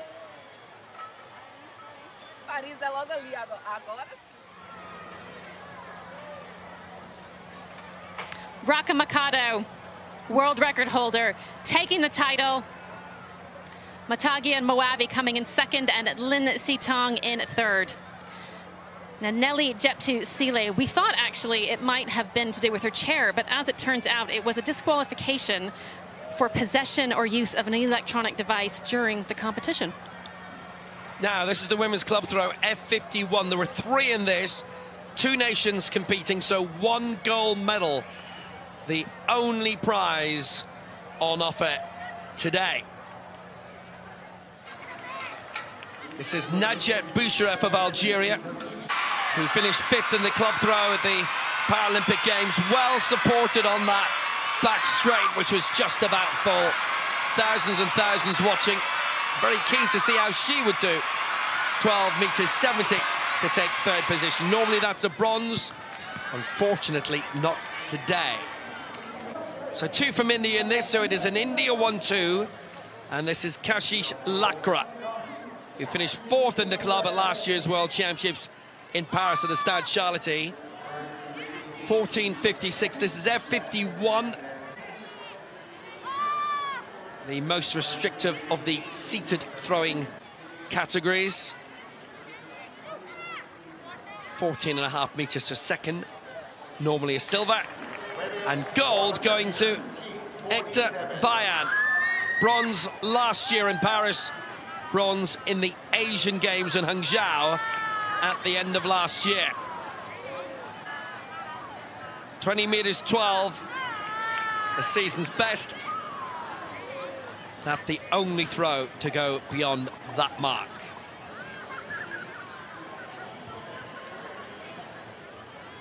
It's India picking up quite a lot of silverware here. And, well, goldware here. Hector Bayan, 20 meters 12, gets the gold for India.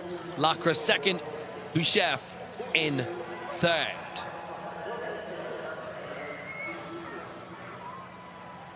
It's a very, very nice win.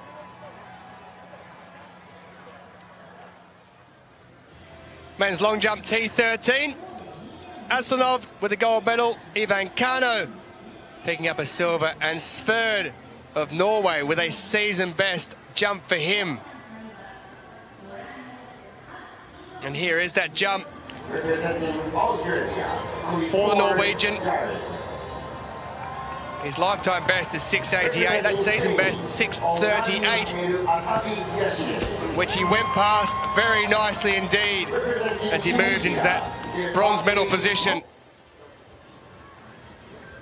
And the dance is worthy of a medal in itself. Ivan Kano, former European champion. He's the silver medalist from 2020, and he's picked up a silver here. He won bronze at the Worlds back in 2019. This time, he's won silver at the World Championships.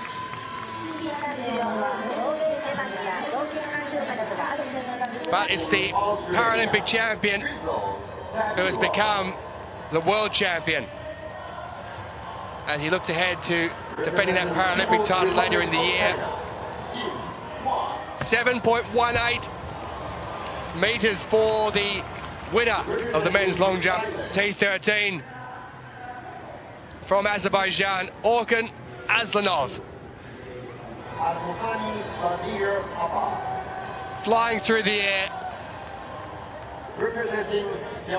and heading towards a gold medal. Fully deserving of it. Silver medalist Carne Blanco gives the congratulations, but it is Aslanov who takes the gold and the victory. 7.18 for him. Ivan Kano 6.76, and a season best for Sverd of Norway. Berdikov misses out by the smallest of amounts. It's Norway's 2nd medal of these games, Azerbaijan's 3rd. Azerbaijan's have all been golds, curiously. Yasin Gunishi taking victory for Tunisia in the men's shot put, their 2nd title of the week. F36, Kokoiti in 2nd, Sviridov 3rd. They are both neutral athletes. Well, Vladimir Sviridov in a very neutral colour, 15.91 to take the bronze medal, and certainly a good bit of toing and froing in that final. His best mark coming early on in the competition in round 3. Leader for a good bit was Jose Ruiz of Mexico, but that was the throw that edged him out of the medals before halfway.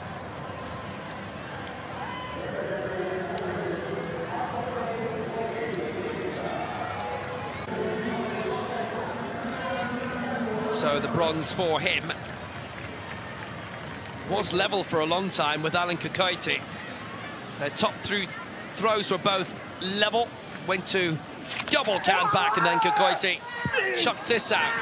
His penultimate throw, 16 meters 18. That to go second. He has shown a bit of irritation towards the end of the competition.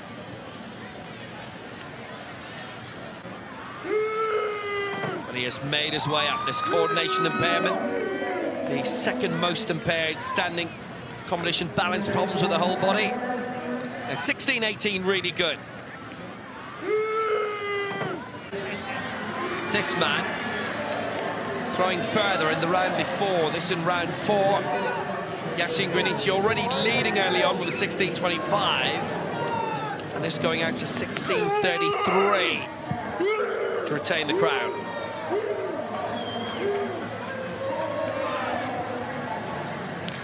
Really solid throws. He had the 3 best throws in the entire competition, so it was totally merited. It wasn't a smash and grab. As Tunisia pick up their 8th medal.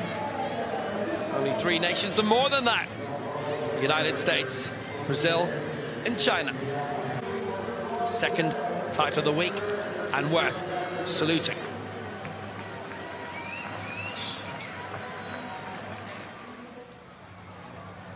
So Grinici takes the gold for Tunisia, Kokoiti, and Sviridov a neutral silver and bronze.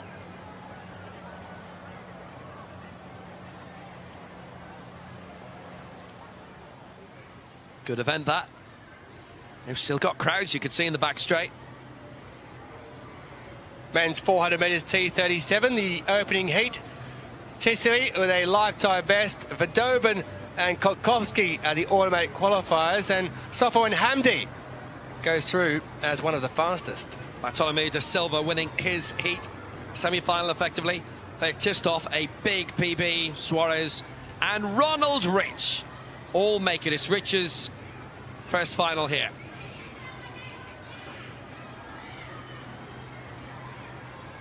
So de Silva the fastest to go through, 53 seconds dead. It looks tight between him and Fechtistov and Suarez.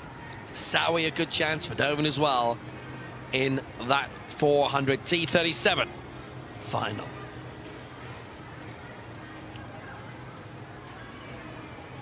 And Zhao Shakuan with her first gold of the week in the women's 1500 metres T54, just edged out Tian Yuan on the outside.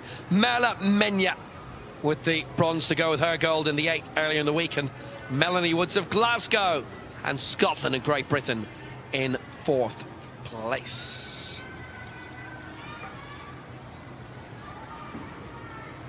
Lisbela Vera winning the first heat of the women's 400 T47, 58-64 going through with Petra Lutheran, Maria Augusto and Li Lu making it as well. Lifetime best for Lutheran, the American-based Hungarian athletes.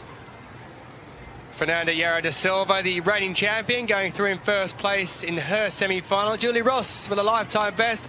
Shona and Voltura, who goes through as one of the lucky losers. A season best time for her, 105.79.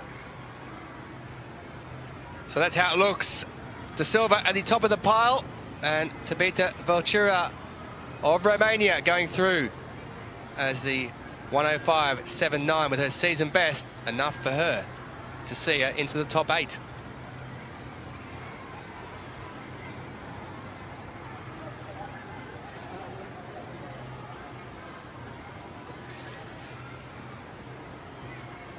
Well, it's been a lovely morning. We've had 7 gold medals decided. We'll have 13 in the evening session, We hope you join us then. We really look forward to it. From me, Tolson Tollett, Will Downing and Steph Reed until 5 p.m. local time this evening. From us and from them, goodbye.